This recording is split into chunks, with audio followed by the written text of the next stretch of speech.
ஓம்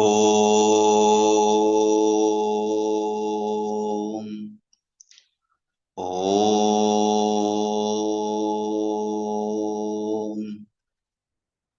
ஓம்.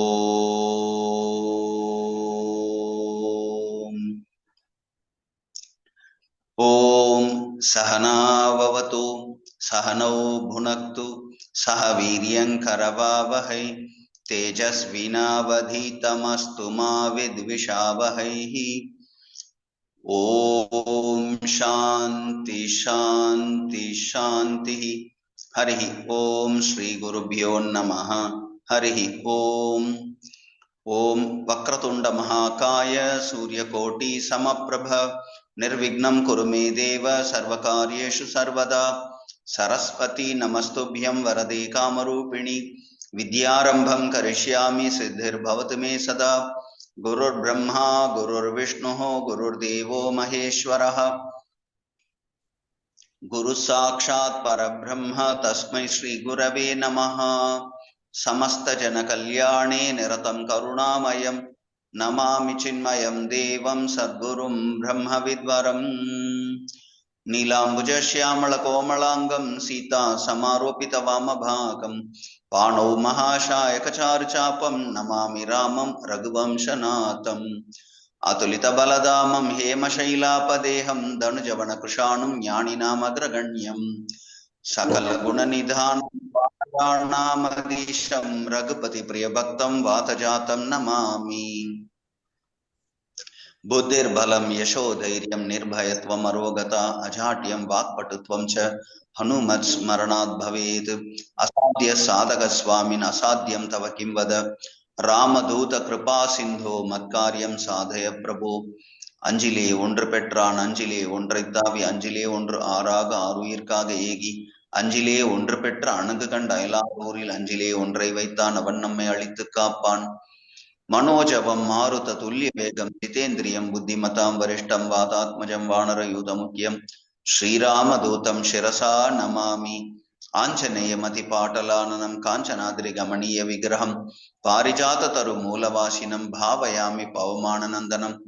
यत्र यत्र रघुनाथ कीर्तनं तत्र तत्र कृतमस्तकाञ्जलिं भाष्पवारि परिपूर्णलोचनं मारुतिं नमत राक्षसान्तकम्. श्री गुरुचरण सरोज रज निजमन मुकुर सुधारि वरणौ रघुवर विमल यश जोधायक पलचारि. बुद्धिहीन तनु जानिके सुमिरौ पवन कुमार भल बुद्धि विद्या देह मोहिं हरहु कलेश विकार. जय हनुमान ज्ञान गुण सागर जय कपीशतिहु लोक उजागर. रामदूत अतुलित बलधामा अंजनी पुत्र पवन सुत नामा. महावीर विक्रम बजरंगी कुमति निवार सुमति के संगी. कंचन बरण बिराज सुवेशा कानन कुंडल कुंचित केशा. हाथ वज्र और ध्वजा बिराजे कांधे मूंज जनेयु साजै. शंकर सुवन केशरी नंदन तेज प्रताप महाजगवंदन. विद्यावान गुणी अति चातुर राम काज करिबेको आदुर. प्रभु चरित्र सुनिबेको रसिया राम लखन सीता मन बसिया. सूक्ष्म रूप धरि सियहि दिखावा विकट रूप धरि लंक जरावा. भीम रूप धरि असुर संहारे रामचंद्र के काज सवारे. आयस जीवन लखन जियाए श्री रघुवीर हर्षि उर लाए. रघुपति कीन्ही बहुत बड़ाई तुम मम प्रिय भरत ही समाई. सहस वदन तुम्हरो यश गावै अस कहि श्रीपति कंठ लगावै. सनकादिक ब्रह्मादि मुनीषा नारद सारद सहित अहिषा. यम गोपेर दिक्पाल जहाते कवि कोविद कहि सके कहाते. तुम उपकार सुग्रीव ही कीन्हा राम मिलाय राजपद दीन्हा. तुम्हारो मंत्र विभीषण माना लंकेश्वर भय सब जग जाना. युग सहस्र योजन पर भानु लील्यो दाहि मधुर पल जानु. प्रभु मुद्रिका मेलि मुख माहिम जलधि लांघि गए अचर जनाहिम. दुर्गम काज जगत के जेते सुखम अनुग्रह तुम्हारे देते. राम दुआरे तुम रखवारे होत न आज्ञा बिन पैसारे. सब सुख लहै तुम्हारी शरणा, तुम रक्षक काहू को डरना। आपन तेज संहारो आपै, तीनों लोक हांकते कापै। भूत पिशाच निकट नहीं आवै, महावीर जप नाम सुनावै। नाशै रोग हरै सब पीरा, जपत निरंतर हनुमत वीरा। संकट ते हनुमान छुड़ावै, मन क्रम वचन ध्यान जो लावै। सब पर राम तपस्वी राजा, दिन के काज सकल तुम साजा। और मनोरथ जो कोई लावै, सोई अमित जीवन फल पावे। चारों जुग परताप तुम्हारा, है प्रसिद्ध जगत उजियारा।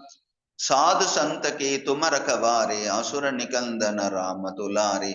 अष्ट सिद्धि नवनिधि के धाता, सबर दीन जानकी माता। राम रसायन तुम्हारे पासा, सदा रहो रघुपति के दासा। तुम्हारे भजन राम को भावे, जन्म जन्म के दुख बिसरावे। अंत काल रघुवर पुर जाई, जहाँ जन्म हरि भक्त कहाई। और देवता चित्तन धरई, हनुमत से सर्व सुख करई। संकट कटई मिटई सब पीरा, जो सुमिरई हनुमत बलबीरा। जय जय जय हनुमान गोसाई, कृपा करहु गुरुदेव की नाई। जो शत पार पाठ कर कोई, छूट ही बंदी महासुख होई। जो यह पढ़े हनुमान चालीसा, होय सिद्धि साकी गौरीसा। तुलसीदास सदा हरिचेरा, की जय नाथ हृदय महडेरा। की जय नाथ हृदय महडेरा। पवन तनय संकट हरण, मंगल मूर्ति रूप। राम लखन सीता सहित, हृदय बसहु सुरभूप। सियावर रामचंद्र की जय, पवन सुत हनुमान की जय। बोलो भाई सब संतन की जय, उमापति महादेव की जय। श्री राम जय जय राम। श्री राम जय जय राम। श्री राम जय जय राम। श्री राम जय जय राम। श्री राम जय जय राम। श्री राम जय जय राम। श्री राम जय जय राम। श्री राम जय जय राम। श्री राम जय जय राम। ओम ओम श्री चिन्मय सद्गुरवे नमः।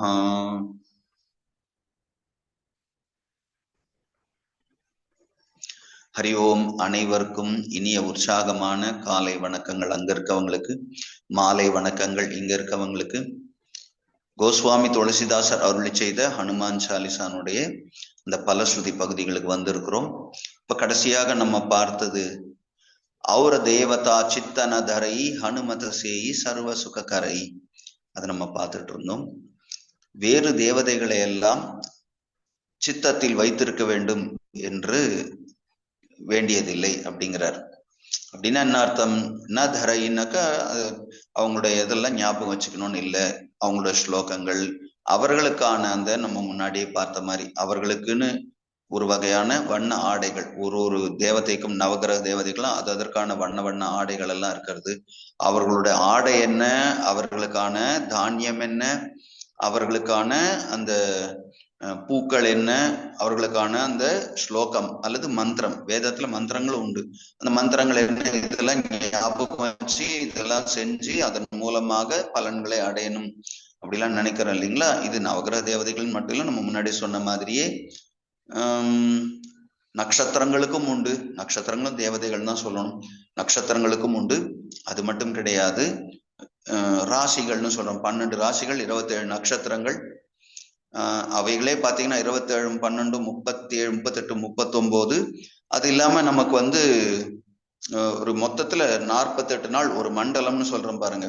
அது ஒரு மண்டலம்ன்றது என்னன்னாக்கா இதெல்லாம் ஒரு கணக்குல வரும். இதெல்லாம் முறையாக செய்ய வேண்டும் அப்படிங்கிற ஒரு கணக்குல இருக்கு. 9 கிரகங்கள், 9 கிரகங்கள், 12 ராசிகள், 27 நட்சத்திரங்கள் எல்லாம் சேர்ந்து வரும் ஒரு கணக்குல. அதனால இப்படி எல்லாம் நமக்கு ரொம்ப சிரமப்படணும்னு அவசியம் இல்லை. சுலபமான வழி இருக்கிறது.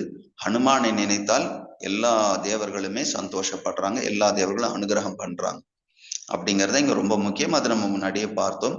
ஜெய ஹனுமான்றதுலயே அத்தனை தேவதைகளும் ஹனுமானுக்கு வரம் கொடுத்தார்கள் அப்படிங்கறதெல்லாம் பார்த்தோம். அதனால அத்தனை தேவதைகளுடைய ஒரு சர்வ தேவதா ஸ்வரூபமாக ஹனுமான் இருக்கிறார். அதை ஒரு விதமாக காட்டும் பொழுது தெய்வத்தினுடைய சொரூபமாக காட்டுறாங்க பாருங்க. 5 முகத்துல ஆஞ்சநேயர் இருக்கிற மாதிரி காட்டும்போது பஞ்சமுக ஆஞ்சநேயர் அப்படின்னு சொல்லும்போது வராக முகத்தோட இருக்கிறாரு. அதே மாதிரி ஹயக்ரீவ முகத்தோட இருக்கிறாரு, நரசிம்ம முகத்தோட இருக்கிறாரு. இதெல்லாம் பாக்குறோம் இல்லைங்களா? இந்த முகங்கள் எல்லாம் பார்த்தோம்னாக்கா பெருமாளுடைய வேறு வேறு அவதாரங்கள் தான் அப்படின்னு வச்சுக்கிட்டீங்கன்னா கூட இது எல்லாமே பாத்தீங்கன்னாக்கா அவருக்குள்ள எல்லாமே அடக்கம்ன்றது காட்டுறதுதான். அதனால வீர ஹனுமானாகவும் ஒரு முகம் இருக்கிறது அப்படிங்கறதெல்லாம் பாக்குறோம் பாருங்க. வீர ஹனுமானாக ஒரு முகம் இருக்கிறது அப்படின்னு கருட முகம் ஒரு முகம் இருக்கு. மொத்தம் 5 முகம். உண்மையை சொல்ல போனால் இதெல்லாம் நமக்கு பல வடிவங்கள்ல நம்ம ஹனுமான பிரதிஷ்டை செஞ்சு வணங்குறமே தவிர அவர் ராம பிரம்மம்னு சொல்றோம். ராமர் பரபிரம்மம். அதனால அந்த பிரம்மத்துல எல்லா தேவதைகளுடைய அந்த சக்திகளும் அந்த பிரம்மத்திலிருந்து தோன்றி அந்த பிரம்மத்துல நிலை பெற்று கடைசியில பிரம்மத்துலதான் ஒடுங்க போகிறது. அதனால இங்க என்ன புரிஞ்சுக்கணும், எல்லா தேவதைகளுமே ஒரு பரம்பொருளை வணங்கினால் அதற்குள்ள எல்லாமே அடக்கம்தான். அந்த மாதிரி ராமரை பரம்பொருளாக பாவித்து வணங்குறோம் அல்லது ஹனுமானை அந்த பரபிரமமாக பாவித்து வணங்குறோம்னா எல்லா தேவதைகளும் அதில் உள்ள அடக்கம். அதற்காக தனியா அவங்கள வணங்க வேண்டாம்ன்றது இல்லை. ஒரு சந்தர்ப்ப சூழ்நிலை நமக்கு வணங்க முடியலன்னா ஹனுமான வணங்கினாலும் எல்லாம் கிடைச்சிரும். மற்ற தேவதைகளுக்கான எல்லா விதமான அனுகிரக சக்திகளும் ஹனுமான் கிட்ட இருக்கிறது அர்த்தம். ஔர தேவதா சித்த ந தரை. வேறு தேவதைகளை பற்றிய சிந்தனைகளை எல்லாம் வைத்திருக்க வேண்டும் என்று தேவையில்லை அப்படின்னு சொல்றார். ஹனுமத்த சேயி சர்வ சுகக்கரை. ஹனுமானை வணங்கினால் எல்லா விதமான சுகங்களும் கிடைக்கிறது. சர்வ சுகம்ன்றது அதுக்குள்ளேயே அடக்கம். துக்க நிவர்த்தி. எல்லா துக்கங்களும் போயிடும்ன்ற அர்த்தம். துக்கம் போனாதானே சுகமே நமக்கு அனுபவிக்க முடியும். துக்கங்கள் எல்லாம் இருந்துட்டே இருக்கும்போது சுகம் வந்தா நம்ம எங்க அதை அனுபவிக்கிறது? ஆனா இந்த உலக நியதி அப்படிதான் சொல்லுவாங்க ரொம்ப அழகாக. அதாவது இந்த உலகத்தினுடைய தன்மையை பற்றி சொல்லும்போது சொல்லுவாங்க, ஒரு மனிதன் புலி துரத்திட்டு வருது காட்டுல, பயந்துட்டு வேகமா ஓடுறான். அப்படி வேகமா ஓடி வரும்பொழுது தெரியாம ஏதோ ஒரு பள்ளத்துல விழுந்துட்டான். அது பார்த்தா பாழும் கிணறு. அந்த பள்ளத்துல விழுந்துட்டான். விழும்போது எதையோ பிடிச்சிட்டு தொங்குறான். பாத்தீங்கன்னா ஒரு மரத்தினுடைய வேர். அந்த மரத்தினுடைய வேர் அந்த பாழும் கிணத்துல அப்படி நீட்டிட்டு இருக்குது. அதுல பிடிச்சி தொங்கிட்டு இருக்கிறான். கீழே பாத்தீங்கன்னாக்கா அந்த கிணத்துக்குள்ள பாத்தீங்கன்னாக்கா ஒரு விஷ ஜந்து இருக்கிறது, முதலையோ ஏதோ ஒண்ணு இருக்கிறது, நம்மளை பிடிச்சி சாப்பிட்றதுக்கு தயாரா இருக்கு. கீழே மேல புலி நிறைய காத்து இருக்கிறது. இது மேல வந்தான்னா சாப்பிடணும். அந்த புலியால கீழே இறங்கி நம்மளை பிடிக்க முடியல. மேல புலி காத்து இருக்கிறது, கீழே ஒரு நாகம் காத்து இருக்கிறதுன்னு வச்சுக்கோங்களேன். நாகம் காத்து இருக்கிறது. இந்த இடத்துல பாத்தீங்கன்னா ஒரு எலி அந்த நம்ம பிடிச்சிட்டு இருக்கிற அந்த வேரை கடிச்சிட்டு இருக்கு. அது கடிக்க கடிக்க அந்த வேர் சின்ன சின்னதா தூண்டுபட்டு கடைசியில அந்த வேர் அருந்து போயிடும். வேர் அருந்து போனா நம்ம கீழே விழுந்தாலும் நாகம் கடிச்சு இறந்துருவோம். தப்பிச்சு மேல போலான்னு பார்த்தா புலி கடிச்சு இறந்துருவோம், புலி அடிச்சு இறந்துருவோம். அப்படியே இருக்கலான்னு பாத்தீங்கன்னா எலி கடிச்சிட்டு இருக்கு அந்த வேரை. இதுக்கு நடுவுல என்ன பண்றதுன்னு தெரியாம ஆன்னு கத்திட்டு பயந்துட்டு இருக்கும்போது பாத்தீங்கன்னா மேல அந்த வேர் இருக்கிற அந்த மரம் இருக்கிறதே, அந்த மரத்தினுடைய கிளையெல்லாம் இந்த பாழும் கிணத்துக்கு மேல எல்லாம் போகிறதே, அந்த இடத்துல ஒரு தேன் கூடு இருக்கிறது. அந்த தேன் கூட்டுலேருந்து அந்த தேன் வடியர்தான். அது தேன் வடிஞ்சு இவன் மேல சொட்டுறது. இவன் ஆணு கத்தும் போது இவன் வாயில தேன் விழறது. அந்த தேன் விழும்பொழுது என்னவா இருந்தாலும் நாக்குல அந்த ருசி தெரியறது இல்ல. நான் என்ன சொல்றது, ரொம்ப இயற்கையான தேன், நல்ல இந்த ஒரு இனிமையான இருக்கிற சுவையா இருக்கிற அந்த தேனை ருசிக்கிறான் இல்லையா? அப்ப அவனுக்கு எப்படி இருக்கும்னு யோசிச்சு பாருங்க. எந்த நேரமும் எப்படி வேணாலும் அவனுக்கு மரணத்தின் பாதை திறந்திருக்கிறது. கீழே விழுந்தாலும் சரி, மேல போனாலும் சரி, அப்படியே தொங்கிட்டு இருக்க முடியாது. எவ்வளவு நேரம் தொங்கிட்டு இருக்க முடியும்? எலி வேற அதை கடிச்சிட்டு இருக்குன்னு நம்ம பாக்குறோம் இல்லைங்களா? இதெல்லாம் மகாபாரதத்துல கதையாக சொல்லப்பட்டுள்ளது, வேறு புராணங்களையும் சொல்லப்பட்டுள்ளது. இப்ப இது உதாரணம் என்னன்னா, இந்த மனித வாழ்க்கையில நம்முடைய இன்பங்கள் எல்லாம் இப்படிதான்.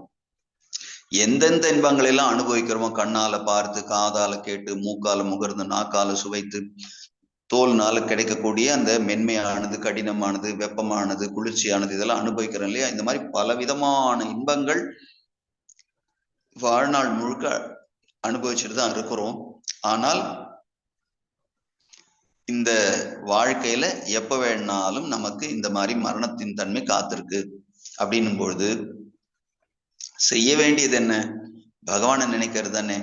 இதையே வேற ஒரு பாசிட்டிவான கதையிலையும் சொல்லுவாங்க. பாசிட்டிவ்னா அதுலயும் நமக்கு பாடம் தான் இருக்கு. என்ன பாடம்னாக்கா, அவரும் இந்த மனிதனும் கேட்க மாட்டார்.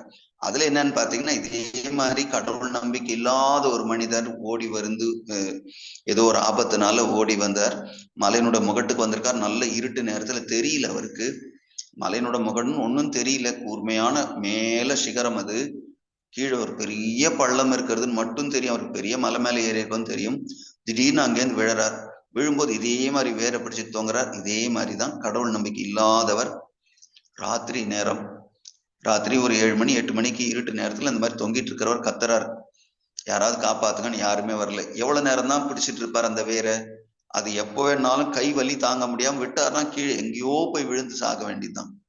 கடைசியில வேற வழி இல்லாம கடவுளை நினைச்சு பயந்துகிட்டு, கடவுள் நினைப்பே இல்லாதவர், இது வரைக்கும் கடவுளையே வணங்காத சொல்றார், நான் இது வரைக்கும் உன்னை வணங்கினது இல்லை, உன் மேல எனக்கு நம்பிக்கை இருந்தது இல்லை, ஆனா இப்ப நான் உனக்கு வேற வழி இல்லை, நீ என்னை காப்பாத்து, நான் உன்னை நம்புறேன், நீ என்னை காப்பாத்திட்டீங்கன்னா கடவுள் இருக்காருன்னு நான் நம்புறேன், என்னை காப்பாத்துன்னு கத்துறாரு. 2-3 தடவை 4-5 தடவை திரும்ப திரும்ப சொல்லி சொல்லி சொல்லி அப்போ கடவுள் வந்து சொல்றாராம் அசரீரியாக, கண்டிப்பா நான் உன்னை காப்பாத்துறேன், வருத்தப்படாதே, அந்த வேரை விட்டுடு, வேரை விட்டுட்டீங்கன்னா அந்த வேர்ல பிடிச்சிருக்க கையை இப்படி விட்டுட்டீங்கன்னா நான் உன்னை காப்பாத்துறேன், 2 கையும் விட்டுடு, விட்டுட்டீங்கன்னா நான் உன்னை காப்பாத்துறேன். கிட்டத்தட்ட திரௌபதி கதை மாதிரிதான். திரௌபதி மானபங்கம் ஏற்படும் போது சபையில தன்னுடைய வஸ்திரத்தை பிடிச்சுக்கிட்டு 2 கையாலையும் பிடிச்சுக்கிட்டு தான் முதல்ல என்னென்னவோ செஞ்சு பாக்குறா. துஷாதனன் பிடிச்சு இழுத்துட்டே இருக்கிறான்ல. ஒரு கட்டத்துல ஒன்னும் முடியாம போய் தான் இறைவனை நினைச்சு 2 கையை மேல தூக்கிட்டான். கோவிந்தான்னு சொல்லி இறைவனை நினைச்சு கையை மேல தூக்கினதுக்கு அப்புறம் பகவான் நிறைய புடவையா கொடுத்து காப்பாத்தினார், அவங்களோட மானத்தை காப்பாத்திட்டார். ஆனா இங்க இந்த மனிதனுக்கு கடவுள் சொல்றார், கையை விடு, நான் காப்பாத்துறேன். இவனுக்கு நம்பிக்கை இருக்குமா? கடவுள் நம்பிக்கை இல்லாதான், கடவுளை பத்தியே தெரியாதவன் எப்படி இருக்க அவனுடைய நிலைமை? அவன் என்ன பண்ணிட்டான், கையை விட மாட்டான் பயத்தினால. அப்படியே பிடிச்சிட்டே இருக்கிறான் கையை, அப்படியே பிடிச்சிட்டே இருந்து கடைசியில காலையில வரைக்கும் ரொம்ப கஷ்டப்பட்டுட்டான். கடைசியில வெடிகாலையில இன்னும் கொஞ்ச நேரத்துல அப்படியே வெளிச்சம் வர ஆரம்பிச்சிடும். முடியல, உயிர் போக போறதுன்னு ஆயிடுச்சு அவன் நிலைமை. சரி, என்ன நடக்கிறதோ நடக்கட்டும்னு கடைசியில கைய விட்டான். பாத்தீங்கன்னா 2 அடியில நல்ல தரை இருக்கு கீழே. அந்த இடத்துல அப்படியே விழுந்தான். ஒன்னும் ஆகல, அப்படியே இருக்கான். கொஞ்ச நேரத்துல வெளிச்சத்துல பாத்தீங்கன்னாக்கா அவன் இருக்கிற இடம் பாத்தீங்கன்னா நல்ல பாதுகாப்பான இடம். அதை தாண்டிதான் கீழே ஒரு பெரிய பள்ளம் எல்லாம் இருக்கு. அந்த இடத்துல இருந்து திரும்ப மேலேயே ஏறி போக முடியும். அந்த மாதிரி பாதுகாப்பான இடம். ராத்திரில கண்ணு தெரியல அவனுக்கு, ராத்திரில அவனுக்கு பயம் வேற, கடவுள் நம்பிக்கை இல்லை. கடவுள் அவ்வளவு தூரம் சொன்னார்ல, கையை விடு நான் காப்பாத்துறேன்னு, அந்த நம்பிக்கை வந்ததா? இதுதான் பிரச்சனை. இந்த நம்பிக்கை இருக்கிறவங்களுக்கு இறைவன் எல்லா அனுகிரகம் பண்றார். நம்ம சொல்றது ரொம்ப சுலபம், அசைக்க முடியாத நம்பிக்கை வேணும் இறைவன் கிட்ட. இறைவன் தானே இந்த வாழ்க்கையை கொடுத்திருக்கார், அவர் தானே நமக்கு உயிரா கொடுத்து, உயிரா இருக்கிறதே அவர் தானே, எல்லாமே அவரோட தான். அவர் படைச்ச உலகம், அவர் படைச்ச உடல் மனம் புத்தி, அவர் கொடுத்த வாழ்க்கை, அவர் கொடுத்த எல்லா விதமான இன்ப துன்பங்கள் எல்லாமே நம்முடைய நன்மைக்காக தான். துன்பத்தை கூட நம்முடைய நன்மைக்கு தான் கொடுக்கிறார். எல்லாமே கொடுத்த இறைவனுக்கு நம்மளை காப்பாத்த தெரியாதா? ஆனா சொல்றது ரொம்ப சுலபம். அந்த நம்பிக்கை இருக்கு பாருங்க, ஸ்ரத்தான்னு சொல்றது. அந்த ஸ்ரத்தா எந்த அளவுக்கு இருக்கிறதோ அந்த அளவுக்கு இறைவன் நம்ம கூடவே இருக்கிறத நம்மளால உணர முடியும். அந்த இறைவன் நம்மளோட இருக்கிறான்ற அந்த உணர்வு தான் நமக்கு அமைதியை தரும், ஆனந்தத்தை தரும், மன நிறைவை தரும், எல்லா விதத்திலையும் நிம்மதியா இருக்கலாம். ஆனால் அந்த நம்பிக்கை அவ்வளவு சுலபத்துல வராது. எதையோ நம்புவோம். நம்ம டாக்டர்ஸை நம்புறதுல தப்பு ஒண்ணும் இல்லை. ஆனா டாக்டர்ஸை நம்புறோம், மருந்துகளை நம்புறோம், அல்லது வேற எதையோ நம்புறோம், எல்லாம் தப்புன்னு ஒண்ணும் இல்லை. ஆனா அதுக்கெல்லாம் மேல கடவுள்னு ஒருத்தர் இருக்கார் இல்லையா, அவர் பார்த்துப்பாருன்ற அந்த நம்பிக்கை வரமாட்டேங்கிறது இல்ல. ஆனா இந்த இடத்துலயும் சரி, ஹனுமான் சாலிஸ்ல வேறு வேறு இடங்கள்ல திரும்ப திரும்ப துளசிதாசர் சொல்றார், ஹனுமானை நம்பினவர்களுக்கு ஹனுமான் துணை இருக்கிறார், அதுல சந்தேகமே இல்லை. அதனால இங்க சொல்றார், அவர தேவதா சித்தன தரை ஹனுமத சேயி சர்வ சுக கரை. சர்வ சுகம்ன்றது என்னன்னா எல்லா விதத்திலுமான சுகங்கள். உடலுக்கான சுகமும் கிடைக்கும், மனசுக்கான சுகமும் கிடைக்கும், புத்திக்கான சுகமும் கிடைக்கும், வாழ்க்கைக்கான சுகமும் கிடைக்கும்.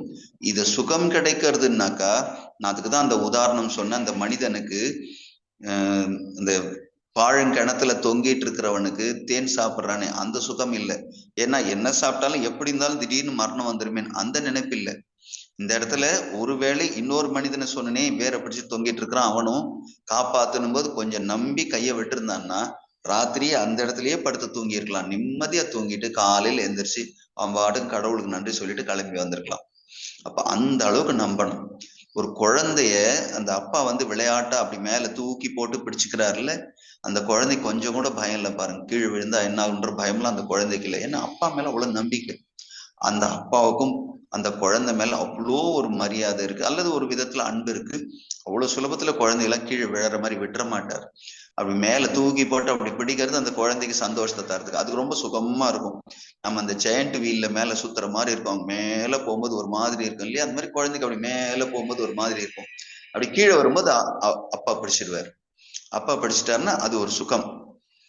இங்க இந்த மாதிரிதான் என்ன புரிஞ்சுக்கணும், இறைவன் நம்மள விழவிட மாட்டார். இறைவன் நம்மள ஒரு அதோ கதின்னு சொல்றோம் அந்த நிலைக்கெல்லாம் போக விட மாட்டார்.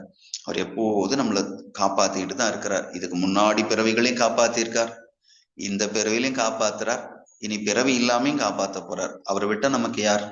ஒரே கதி, ஒரே பரம்பொருள், ஒரே பரமாத்மா. அவருக்கு வேற வேற பேர்கள், வேற வேற வடிவங்கள். இப்ப நம்ம அவர் ஹனுமானா வணங்கிட்டு இருக்கிறோம். அவரையே ராமராவும் வணங்கலாம், அவரே நம்முடைய இஷ்ட தெய்வம் குலதெய்வமாகவும் வணங்கலாம். எல்லாம் ஒரே இறைவன் தானே, வேற வேற பெயர்கள்ல வேற வேற வடிவங்கள்ல வணங்குறோம். அதுல எந்த விதத்திலையும் குழப்பம் இருக்கக்கூடாது.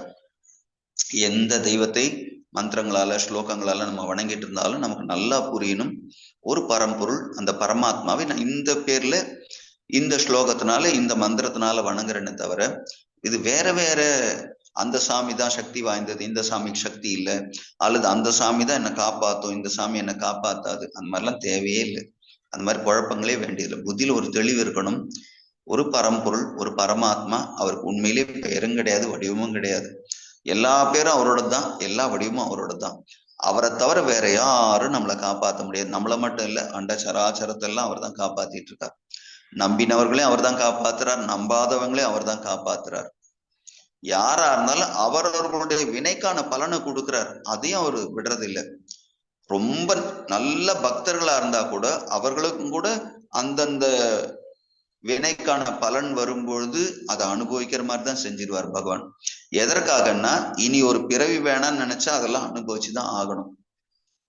அது துன்பத்தை கொடுக்குறாரே கடவுள் அப்படின்னு நினைச்சா இந்த பிறவியோட எல்லாத்தையும் முடிச்சிடுறாரு இல்லையா, அதனால எல்லாத்தையும் கொடுத்து நமக்கு 0 லெவலுக்கு கொண்டு வந்துடுவார். வாசனைகள் எல்லாம் புண்ணியமும் இல்லை பாபமும் இல்லை அப்படின்னா தான் இறைவனோட 2.5 கலக்க முடியுமே தவிர, புண்ணியம் இருந்தாலும் பிறந்தாகணும், பாவம் இருந்தாலும் பிறந்தாகணும். பாவ புண்ணியத்துல புண்ணியம் அதிகமா இருந்தா தேவர்கள் போன்ற பிறவிக்கு போயிடுவோம், பாவம் அதிகமா இருந்தா 5 அறிவு 4 அறிவு 3 அறிவு மிருகங்கள் போன்ற பிறவிகளுக்கு கீழே இறங்கிடுவோம். ரெண்டும் கலந்து இருந்தா மனித பிறவி வரும். இதுல எதுவுமே நமக்கு வேண்டாமே, எதுவுமே நமக்கு வேண்டாம்னா இறைவன் கொடுக்கறது ஏத்துக்கிட்டு தான் ஆகணும். துன்பத்தை கொடுத்தாலும் ஏத்துக்கிட்டு தான் ஆகணும், இன்பத்தை கொடுத்தாலும் நன்றி சொல்லணும், துன்பத்தை கொடுத்தாலும் நன்றி தான் சொல்லணும். அங்க கம்ப்ளைண்டே பண்ணக்கூடாது. ஏன்னாக்கா நம்ம அப்படி ஒரு தீர்மானம் எடுத்திருக்கோம், இனி ஒரு பிறவி வேணாம் அப்படின்னு நிஜமா அந்த தீர்மானம் எடுத்திருக்கோம்னா கடவுள் கொடுக்கறதை ஏத்துக்கிட்டு தான் ஆகணும்.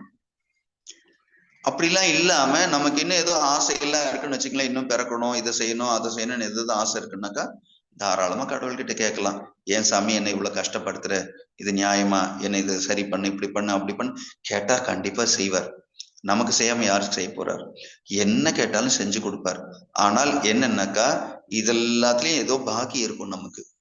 ஒருவேளை இந்த வியாதியில நம்ம இவ்வளவு கஷ்டப்படணும்னு ஒரு விதி இருக்குன்னு வச்சுப்போமே, ஆனா அவர்கிட்ட திரும்ப திரும்ப வேண்டிக்கிறோம், எல்லாத்தையும் சரி பண்ணு சரி பண்ணு திரும்ப திரும்ப கேட்டுக்கிறோம். கண்டிப்பா சரி பண்ணிடுவார். ஆனா அதுல இன்னும் கொஞ்சம் பாக்கி ஏதோ இருக்கு இல்ல, இன்னும் கொஞ்சம் செய்ய வேண்டியது இருக்கிறது, அந்த வினைகளை அனுபவிக்க வேண்டியது இருக்கு. அதுக்காக ஒரு பிறவி வரும், அதுல அனுபவிப்போம். அது எப்போ எப்படின்லாம் நமக்கு தெரியாது. அதனால முழுக்க சுதந்திரம்ன்றது கடவுள்கிட்ட கொடுத்துடணும். நமக்கு சுதந்திரம் இருக்குன்னு நம்ம நினைக்கவே கூடாது. எனக்கு எல்லா சுதந்திரமும் இருக்கு, நான் ஆர்த்த பக்தன், ஜிக்ஞாசு பக்தன், அர்த்தார்த்தி பக்தன்லாம் நினைச்சுக்க கூடாது. துன்பம் நீங்குவதற்காக இறைவனை வணங்கினா ஆர்த்த பக்தன், நமக்கு வந்து செல்வம், பணம், பதவி, புகழெல்லாம் வேணும் அப்படின்னாக்கா அர்த்தார்த்தி. ஜிக்ஞாசுனாக்கா ஏதோ அறிவு வேணும், ஏதோ ஒரு இசையோ மற்ற விதமான சயின்ஸோ வேற ஏதோ ஒண்ணு. இந்த உலகத்துல எல்லா விதமான அறிவுகளும் நிறைய இருக்கு. அதுல எது வேணும்னு கேட்டாலும் அதெல்லாம் இறைவனை பற்றி தெரிஞ்சுக்கணும்னா கூட அதுலயே வர்றதுதான் அந்த அறிவு தான். அந்த மாதிரி இது ஏதோ ஒண்ணு அறிவுக்காக இறைவன் கிட்ட வணங்குறது அப்படிங்கிறது ஜிக்ஞாசு, தேடுதல்.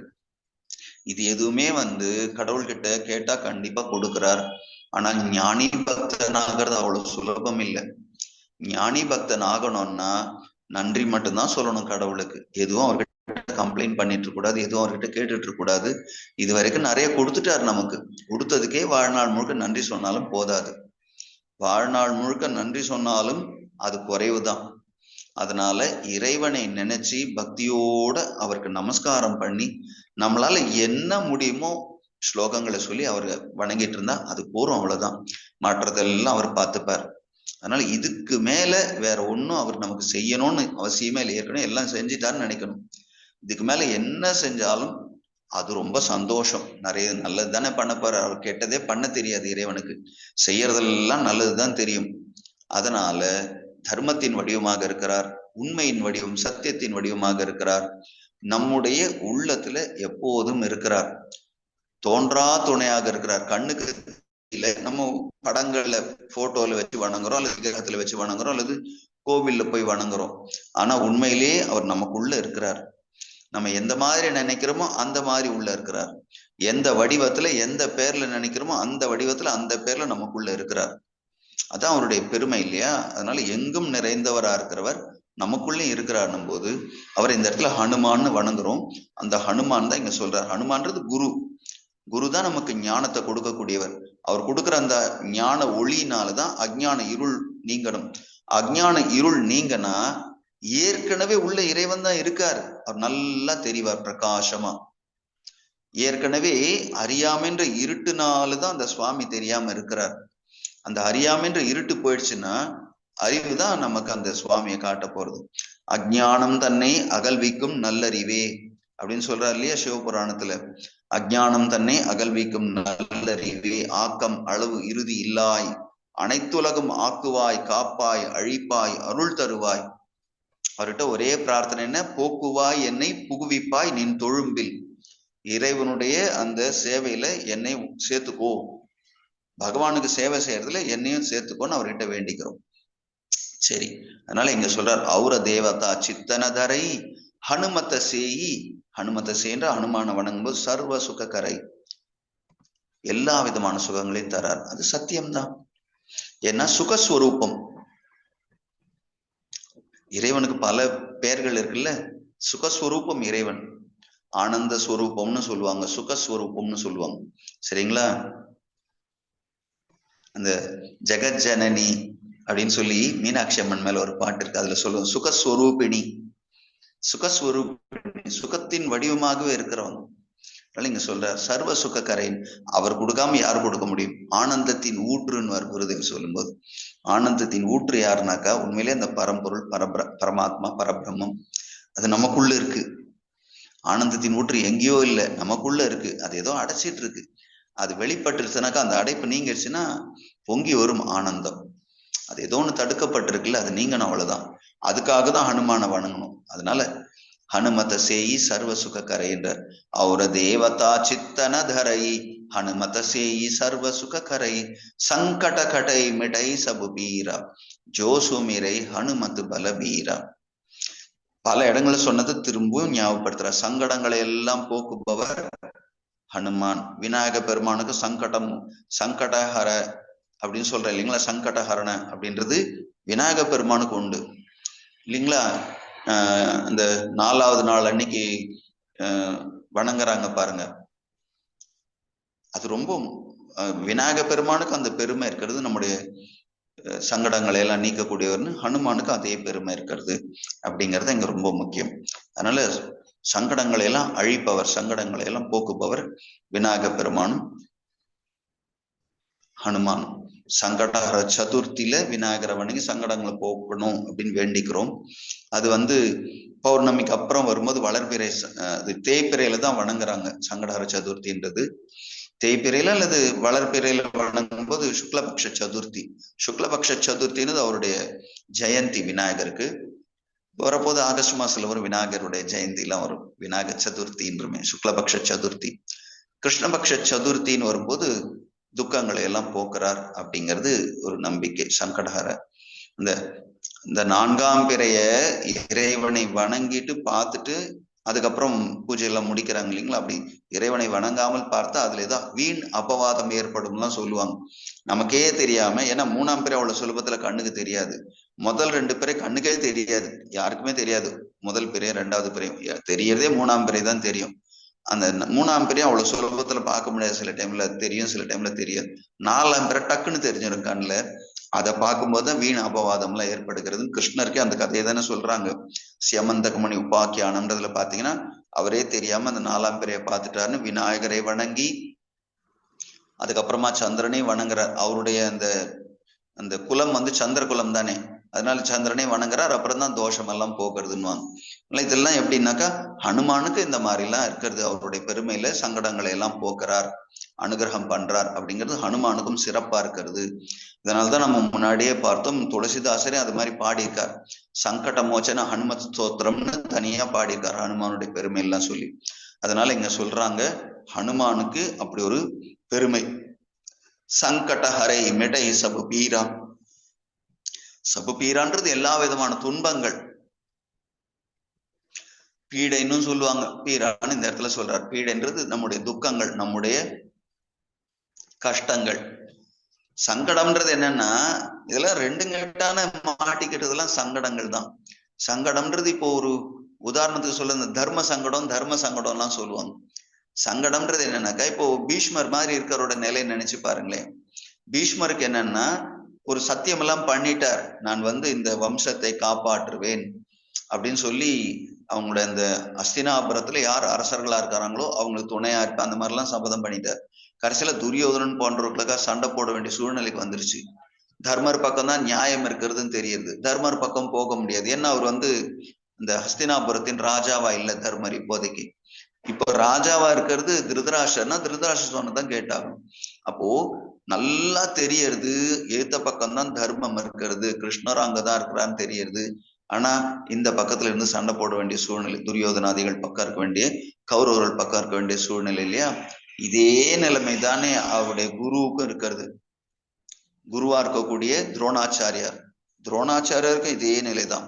அவர் கஷ்டப்பட்ட நேரத்துல அவருக்கு வந்து சபையில அந்த குருஸ்தானம் கொடுத்து அவருக்கு வந்து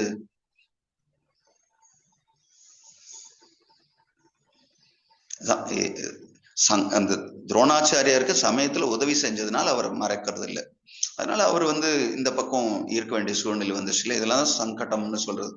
இந்த சங்கடம் எல்லாம் பாத்தீங்கன்னாக்கா அவங்களுக்கு கடைசியில எவ்வளவு ஒரு கஷ்டத்தை கொடுக்கறது.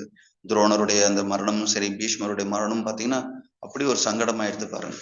அதான் இந்த இடத்துல என்னன்னாக்கா சங்கட கட்டை மிடை சபு பீரான்னாக்கா இந்த சங்கடங்களை எல்லாம் போக்கக்கூடியவர் அப்படிங்கறத இங்க ரொம்ப முக்கியமா சொல்றது. சங்கட கட்டை மிடை சபு பீரா ஜோ சுமிரை ஹனுமத் பல பீரா. ஜோன்றது யார் ஒருவர், சுமிரைன்றது நினைக்கிற ஸ்மரணம் அப்படின்ற இல்லையா சுமிரை. ஜோ சுமிரை ஹனுமத பலபீரா. ஹனுமானுக்கு பலபீர்னு ஒரு பேர் இருக்கிறது. பலவீரான்னாக்கா பலம் நிறைந்தவராக்க வீரன் தான். வீரான்றது வீரா. அப்ப ஜோ சுமிரை ஹனுமத பலபீரன்னா யார் ஒருவர் நினைக்கின்றார்களோ, ஹனுமானை வந்து பலவீரா பலவீரன். அந்த பஜனை எல்லாம் பாடுறாங்க பாருங்க, பலவீரன்னு பலவீரா. சரிங்களா? அந்த பா வந்து வாவா மாறும், சில இடத்துல பா வந்து பாவா மாறும். எப்படி வேணாலும் அந்த உச்சரிப்புல அந்த மாதிரி சொல்லிடுறாங்க. அதனால வீரான்றது பீரான்றாங்க, ஹனுமத பலபீரா அப்படின்றாங்க இல்லையா? அதுதான் இந்த இடத்துல பாத்தீங்கன்னா சங்கட கட்டை மிடை சபு பீரா ஜோ சுமிரை ஹனுமத் பலபீரா.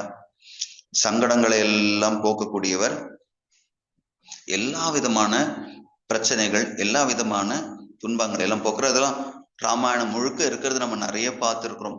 எல்லாருடைய இப்போ சீதையை பிரிஞ்சு ரொம்ப சங்கடத்துல கஷ்டத்துல இருக்கிற ராமபிரானுக்கு அனுகிரகம் பண்றார்.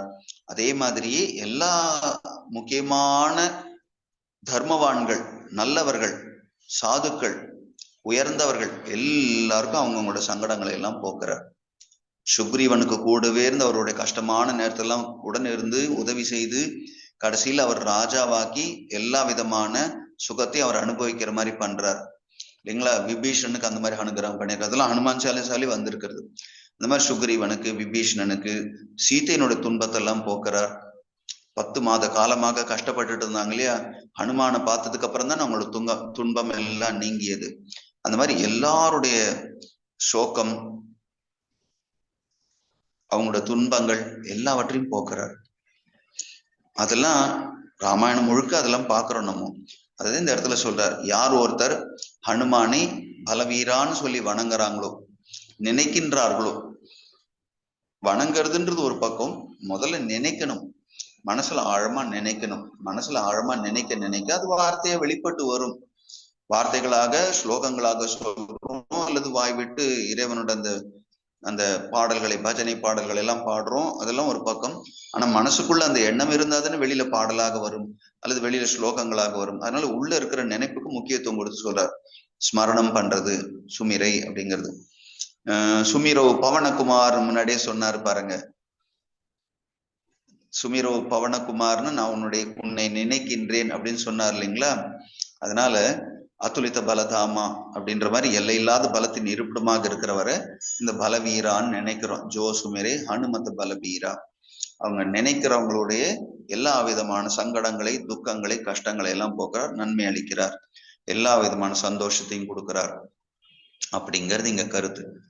சங்கட கடை மிட்டை சபு பீரா ஜோ சுமிரை ஹனுமத் பல பீரா.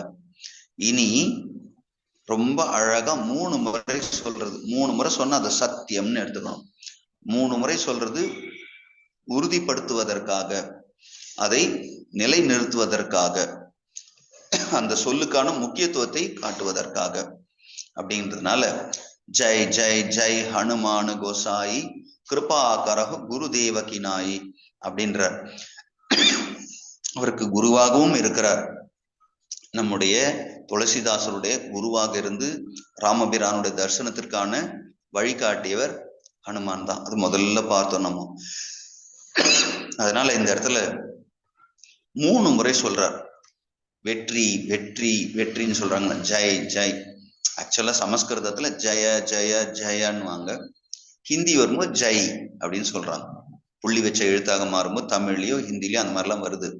ஆனா சமஸ்கிருதத்துல பாத்தீங்கன்னா ஜெய சப்தம், ஜெய கோஷம்.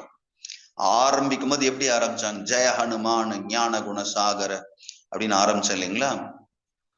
ஜெய ஹனுமான்னா ஹனுமானுக்கு வெற்றி உண்டாகட்டும். ஜெய கபீஷதி லோக உஜாகர. திரும்பவும் ஜெயன்றது 2வது வரியிலேயே வந்தது.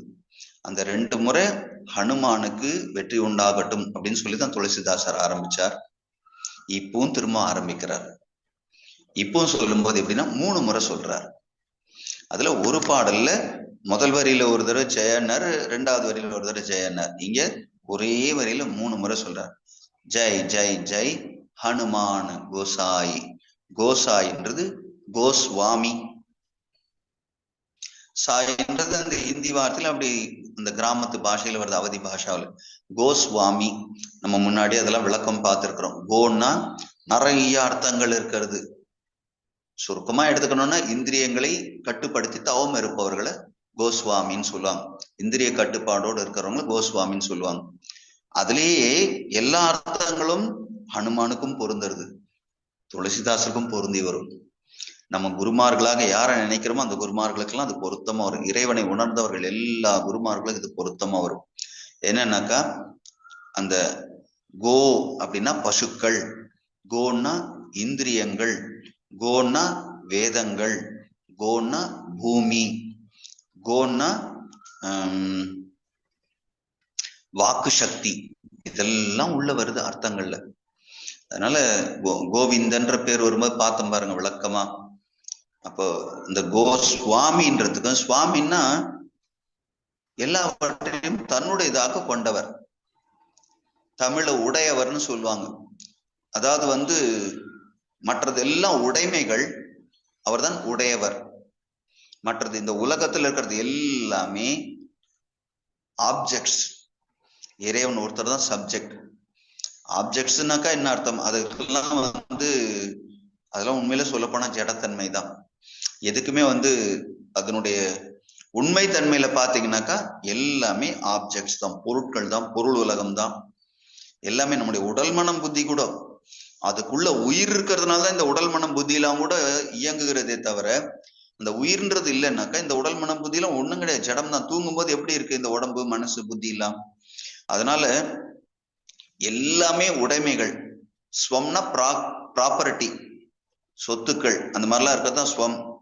சுவாமின்னா அந்த சொத்துக்களை உடையவர், ப்ராப்பர்ட்டி உடையவர். நமக்கு எல்லாரையும், இந்த உலக உயிர்கள் எல்லாத்தையும் தன்னுடைய உடைமையாக கொண்டுள்ளார். அவர்தான் உடையவர், அவர்தான் சுவாமி. சரியா? இது பெரிய உயர்ந்த அர்த்தம் சுவாமின்றது. ரமண பகவான் கூட அடிக்கடி சொல்லுவாராம், சுவாமியா இருக்கிறது ரொம்ப சுலபம் இல்லை, சுவாமியா இருக்கிறத போல கஷ்டம் எதுவும் இல்லைன்னுவார். ஏன்னா ஆளுக்கு உரிமை கொண்டு வாடுவாங்களாம். நீங்க இப்படிதான் இருக்கணும், அப்படி இருக்கணும், இதை செய்யணும், அதை செய்யணும்னு ஆளுக்கு சொல்லுவாங்க. அதனால உண்மையிலேயே பாத்தீங்கன்னா அந்த சுவாமின்ற அர்த்தம் அவர்களுக்கு தெரியாம அவங்க என்ன நினைக்கிறாங்க, நம்ம சொல்றத அவர் கேட்கணும்னு நினைப்பாங்க. சுவாமின்னா சுவாமி சொல்றத நம்ம கேட்கணும், நமக்கு உடையவர் அவர் தான், அவர் சொல்றதை நாம கேட்கணும். நம்ம உடைமைகளா இருந்துட்டு நம்ம அவருக்கு கண்டிஷன் போடுவோம், யாரோ ஒருத்தர், குருவுக்கோ ஏதோ இறைவனுக்கோ, அந்த மாதிரிலாம். நம்ம எல்லாம் உடைமைன்னு தெரிஞ்சிச்சுன்னா உடையவர்கிட்ட போய் இதெல்லாம் உரிமை கொண்டாடி இப்படி அப்படின்னு சொல்ல முடியுமா? எல்லாம் வைணவ சம்பிரதாயத்துல தெளிவா சொல்லுவாங்க இதெல்லாம். அதெல்லாம் பாத்தீங்கன்னா உடையவர்னு அங்க யாருன்னு பாத்தீங்கன்னா உங்களுக்கு எல்லாம் தெரியும். நாம எல்லாம் அவர்களுக்கு உடைமை. அதனாலதான் சொல்லும் போது அவங்க அடியேன்னு தான் சொல்லிப்பாங்க, தாசன் அடியேன் அப்படிதான் சொல்லிப்பாங்க. அவர் தான் உடையவர், குரு. அதனால இங்க சொல்றார் ஹனுமானுக்கு என்னன்னாக்கா கோஸ்வாமி. இறைவன் ஹனுமான் எப்படின்னாக்கா இந்திரியங்களின் தலைவன், மனதின் தலைவன் இறைவன் தானே, இறைவன்ற அர்த்தத்துல பாக்குறோம். அதே மாதிரி பூமியின் தலைவன், வேதங்களின் தலைவன், பசுக்கள்னா உயிர்கள் எல்லாம், உயிர்களின் தலைவன். எல்லா விதத்திலையும் அவர் தான் உடையவர், மற்றதெல்லாம் அவருடைய உடைமை. அப்படித்தான் புரிஞ்சுக்கணும். குரு பிரம்மா, குரு விஷ்ணு, குரு தேவோ மகேஸ்வரான்னு சொல்ற இல்லைங்களா? குரு சாட்சாத் பரபிரம்ம தஸ்மை ஸ்ரீ குரவே நமகான். அந்த பரபிரம்மம் அல்லது பிரம்மா விஷ்ணு சிவன் அந்த மாதிரிலாம் நீங்க அந்த குருவை புரிஞ்சுக்கிட்டீங்கன்னாக்கா, அப்படின்னா அந்த பரம்பொருள் எல்லா இடத்துலயும் நீக்கமர நிறைஞ்சிருக்கு, நம்ம குரு கிட்ட நல்லா பார்க்க முடியும். அவ்வளவுதான். அங்க மட்டும்தான் இருக்கிறாருன்னு இல்லை, குரு கிட்ட மட்டும்தான் இருக்காருன்னு இல்லை, எங்கும் நிறைஞ்சிருக்கார். ஆனா குரு கிட்ட, குரு பக்தியினால நம்மளால அதை உணர முடியும். குரு கிட்ட நம்மளால உணர முடியும். மற்றவங்க கிட்ட இருக்கிறத உணர்றதுக்கு இன்னும் கொஞ்சம் பக்குவம் வரணும், அவ்வளவுதான், வேற ஒண்ணும் இல்லை. நம்முடைய எதிரிகிட்டயும் அதே இறைவன் தான் இருக்கிறார். நமக்கு யாரை வெறுக்கிறோமோ, யார்கிட்ட சண்டை போடுறோமோ, அல்லது யார்கிட்ட பயம் ஏற்படுகிறதோ, யாரை கண்டால் கவலை ஏற்படுகிறதோ, இந்த மாதிரி உலகத்துல நிறைய இருக்கிறது இல்ல, மனுஷங்க மற்ற பிராணிகள். இப்போ புலி சிங்கம் எல்லாம் பார்த்தா பயப்படுறோம். ஆனால் எல்லாத்துக்குள்ளயும் இறைவன் தானே இருக்காரு. அதை புரிஞ்சுக்கிறதுக்கான பக்குவம் இல்லை நமக்கு, அதான் பிரச்சனை. அதனால இந்த இடத்துல ரொம்ப அழகா சொல்லிட்டார், ஜெய் ஜெய் ஜெய் ஹனுமான் கோசாயி. அதனால 3 முறை சொல்றது வெற்றி உண்டாகட்டும். வெற்றி வெற்றி வெற்றின்னா இப்ப எப்படி புரிஞ்சுக்கணும்? எதெல்லாம் நம்ம கிட்ட 3 இருக்கோ அத்தனையும் அவர் தன்னுடைய வசத்துல வச்சிருந்து அவர் நம்மை அனுகிரகம் பண்ணுவார். நமக்கு உடம்பு மனசு புத்தின்னு 3 இருக்கா, பாடி மைண்ட் இன்டலெக்ட்னு, அத்தனையும் ஆள்பவர் அவர், நம்முடைய ஹனுமான், நம்முடைய குருவின் குரு. நமக்கு குரு துளசிதாசர்னா துளசிதாசரோட குரு ஹனுமான். அந்த மாதிரி எல்லாம் நம்ம புரிஞ்சுக்கிட்டோம்னு வச்சுக்கோங்களேன், உடல் மனம் புத்தியை ஆள்பவர். அதனால வெற்றின்னு 3 தடவை சொன்னா நம்ம உடலையும் ஆரோக்கியமாக்குவார், நம்முடைய மனதையும் நல்லா அமைதியாகவும் நிம்மதியாகவும் சந்தோஷமாகவும் இருக்கும்படி பண்ணுவார், நம்முடைய புத்தியையும் தெளிவாக இருக்கும்படி நல்ல ஆழ்ந்த அறிவோடு இறைவனுடைய அந்த சிந்தனையோடு இருக்கும்படி புத்தியையும் செய்வார். அப்படி புத்தி மனசு உடம்பு எல்லாத்தையும் ஆள்பவராக இருக்கிறார். ஸ்தூல சரீரம், சூக்ஷ்ம சரீரம், காரண சரீரம்னு இருக்கு பாருங்க. அந்த 3ஐயும் தன்னுடைய கட்டுப்பாட்டுல வச்சிருக்காருன்னு எடுத்துக்கலாம். இந்த உடல் ஸ்தூல சரீரம், சூக்ஷ்ம சரீரம்ன்றது வெறும் மனம் புத்தி அதோட மட்டும் இல்லையே, சித்தம் அகங்காரம்லாம் இருக்கு, அதெல்லாம் தன் வசத்துல வச்சிருக்கிறார். காரண சரீரம் நம்முடைய தலையெழுத்துன்னு ஒண்ணு இருக்கு பாருங்க, நம்முடைய வினை பயன், அதெல்லாம் அனுபவிக்கிறதுக்கு இருக்கிறது இல்ல. இந்த உடம்பு எடுக்கிறதுக்கே காரணமானது தானே இந்த காரண சரீரம். அந்த காரண சரீரத்தை ஆள்பவராக இருக்கிறார்.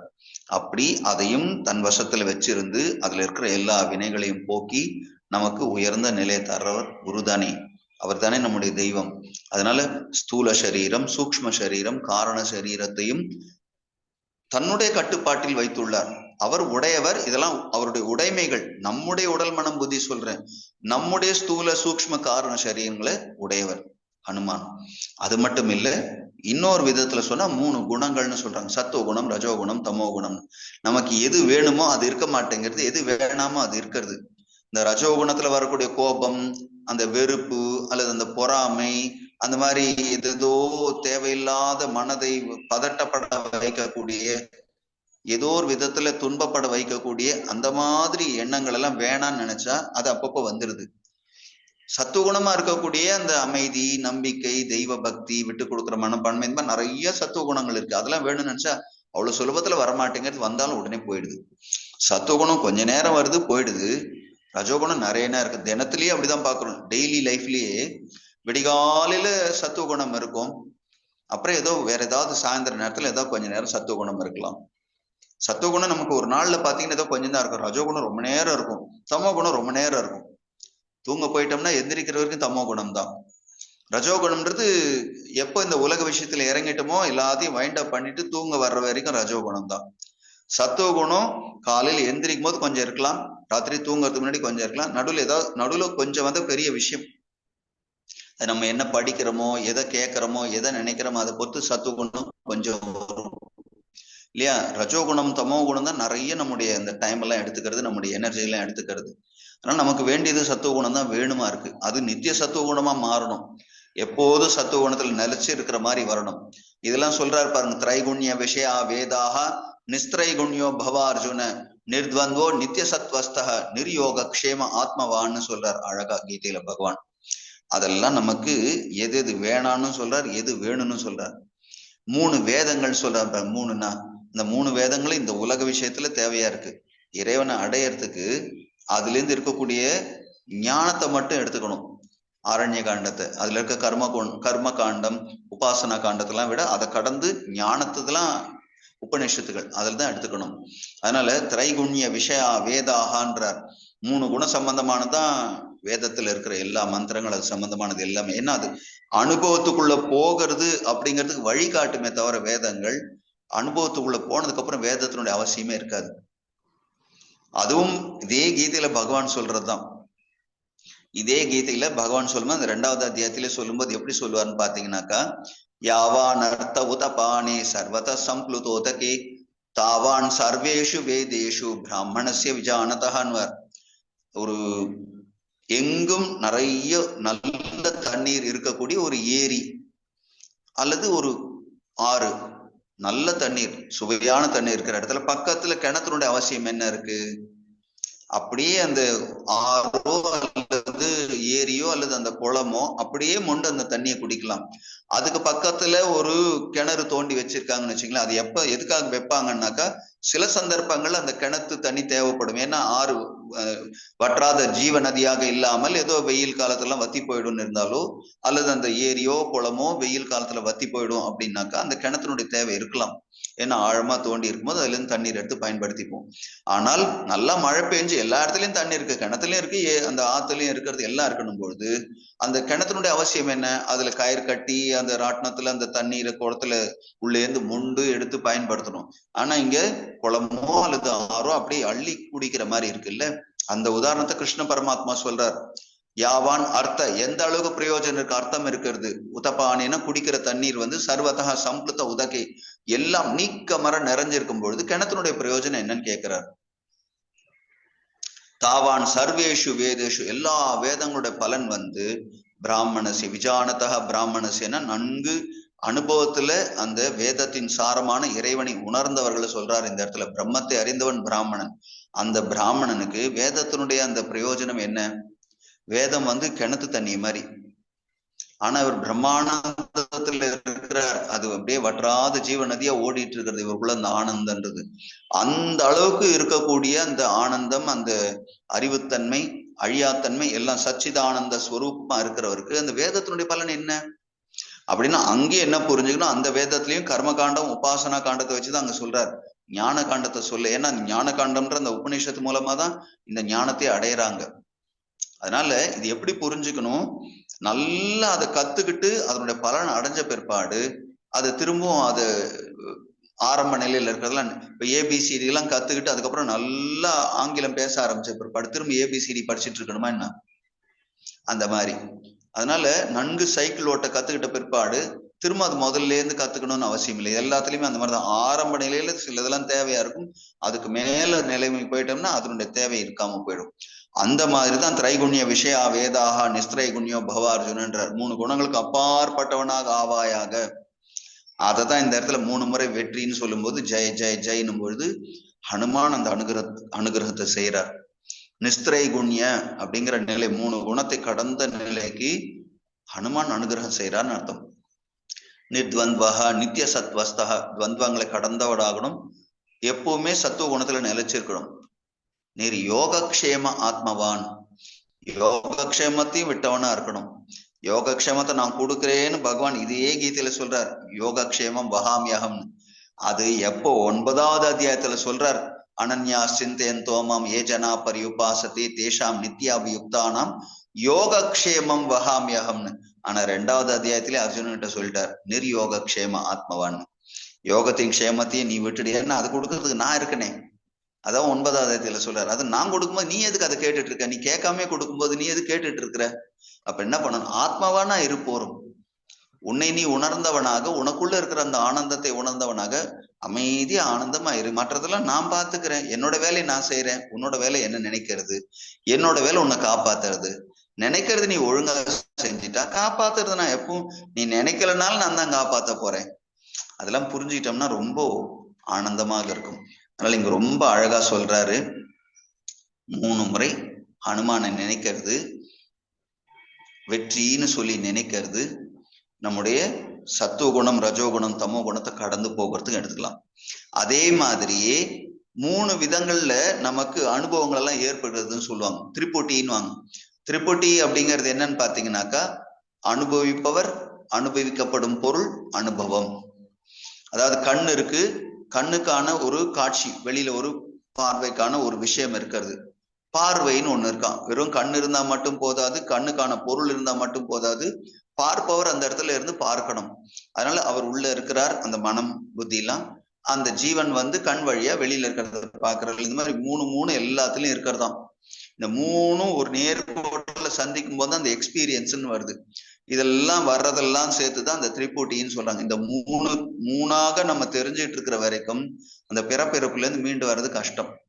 ஏன்னா நான் இருக்கேன்ற நினைப்பு இருக்கு, நான் பாக்குறேன், நான் கேட்கிறேன், நான் பேசுறேன், நான் சுவைக்கிறேன், நான் வாசனையை முகர்கிறேன். அந்த மாதிரிலாம் எனக்கு சூடு தெரியுது, குளிர்ச்சி தெரியுது, எனக்கு இன்பம் தெரியுது, துன்பம் தெரியுது. இந்த மாதிரி நமக்கு இந்த நான்ற எண்ணத்தோட இருக்கும் பொழுது அந்த நான் உள்ள ஜீவனா இருக்கிறது, வெளியில அதற்கான பொருட்கள் எல்லாம் இருக்கிறது, இந்த இந்திரியங்கள் மூலமாக அந்த பொருட்கள் எல்லாம் அனுபவிக்கிறோம். இந்த திரிபுட்டின்றதெல்லாம் முழுவதுமாக நீங்கணும். அது எப்படி நீங்கும்னாக்கா, ஒரே பொருளா இருக்கிறத கவனம் செலுத்திட்டோம்னு வச்சுக்கோங்களேன், அந்த ஒரு வஸ்துக்கிட்டேயே நம்முடைய கவனம் முழுக்க போயிடுச்சுன்னா இந்த 3 விஷயத்த நமக்கு அந்த நினைவு போகாது. இப்போ ஏதோ ஆழ்ந்த சிந்தனையில் நம்ம இருக்கிறோம்னு வச்சுக்கோங்களேன், தூங்கல, எதையோ ரொம்ப தீவிரமா யோசிச்சுட்டு இருக்கிறோம், கண்ணு திறந்திருந்தாலும் எதிர்த்தாப்புல ஒருத்தர் நின்னா கூட நமக்கு தெரியாது, அவங்க ஏதோ பேசினா கூட நம்ம காதுல விழாது, அவங்க ஏதோ வேற ஏதோ தொடுறாங்க அப்ப கூட டக்குன்னு நம்முடைய நினைப்பு உடனே வராது. ஏதோ ஆழ்ந்த யோசனையில இருக்கும்போது நம்மளை தொட்டாங்க இல்லையா, அது தோலுக்கானது, கண்ணுக்கு முன்னாடி நின்னாங்களே அது கண்ணுக்கானது, பேசினாங்களே அது காதுக்கானது இல்லையா, இதெல்லாம் இருக்கு பாருங்களேன். அது அது அத்தனையும் 5 இந்திரியங்களுக்கானது எல்லாம் ஏத்தாப்புல இருந்தா கூட கவனம் எங்கேயோ இருந்ததுன்னா நமக்கு ஒண்ணும் தெரியாது. அப்புறமா உலுக்கி எழுப்புனா அப்புறம் தான் நமக்கு நினைவு வருது, எப்போ வந்தீங்கன்னு பேசுறோம் இல்லைங்களா. அப்ப இதெல்லாம் உலக விஷயத்திலேயே நமக்கு சாத்தியம் இருக்கு. எதையோ ஆழமா யோசிச்சிட்டோம், உலக விஷயத்தான் யோசிப்போம் பெரும்பாலும். என்னது அதுக்கே இந்த மாதிரி ஒரு தன்மை இருக்கு. இறைவனை நினைச்சு அந்த மாதிரி தன்னை மறக்க முடியாதுன்னா, இறைவனை நினைச்சு தன்னை மறந்தால் இந்த 3ஆ இருக்கிறது எல்லாத்தையும் கடந்துருவோம், திரிபுட்டின்றதெல்லாம் கடந்துருவோம், அந்த அனுபவ ஸ்வரூபம் ஆயிடும். இப்போ அனுபவத்தினுடைய அந்த அந்த என்ன சொல்றது, திரிபுட்டியில இருக்கும் பொழுது அனுபவிக்கிறேன் அப்படிங்கிற எண்ணம் ஆயிடும். அப்ப நான் இருக்கேன், என்னுடைய அனுபவம் இருக்கு, ரெண்டு இருக்குல்ல துவந்தம். அந்த நான் இருக்கேன், என்னோட அனுபவம் இருக்குன்றதுக்கு பதிலா நான் அனுபவ ஸ்வரூபம் ஆயிடுவேன், நானே அந்த அனுபவம் ஆயிடுவேன். அந்த நிலை வரும்போது பாத்தீங்கன்னா அதான் சமாதி நிலை.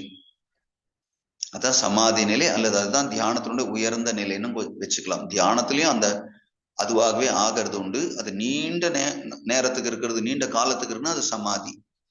அதனால இது ரொம்ப அழகா அந்த திரிபுட்டியை நம்மளை விட்டு போகணும். இதெல்லாம் உபநயன சம்ஸ்காரத்திலேயே நமக்கு சொல்லித்தராங்க. முப்புரி நூல்றது எதுக்கு? அதுல பிரம்ம கிரந்தின்னு இருக்கக்கூடிய பிரம்ம முடிச்சு எடுத்துக்கின்றதுக்குலாம் இந்த மூணா இருக்கிறதெல்லாம் சொல்றாங்க. கடந்த காலம், நிகழ்காலம், எதிர்காலம், 3 காலத்துக்கு உட்பட்டதுதான் நம்முடைய வாழ்க்கை.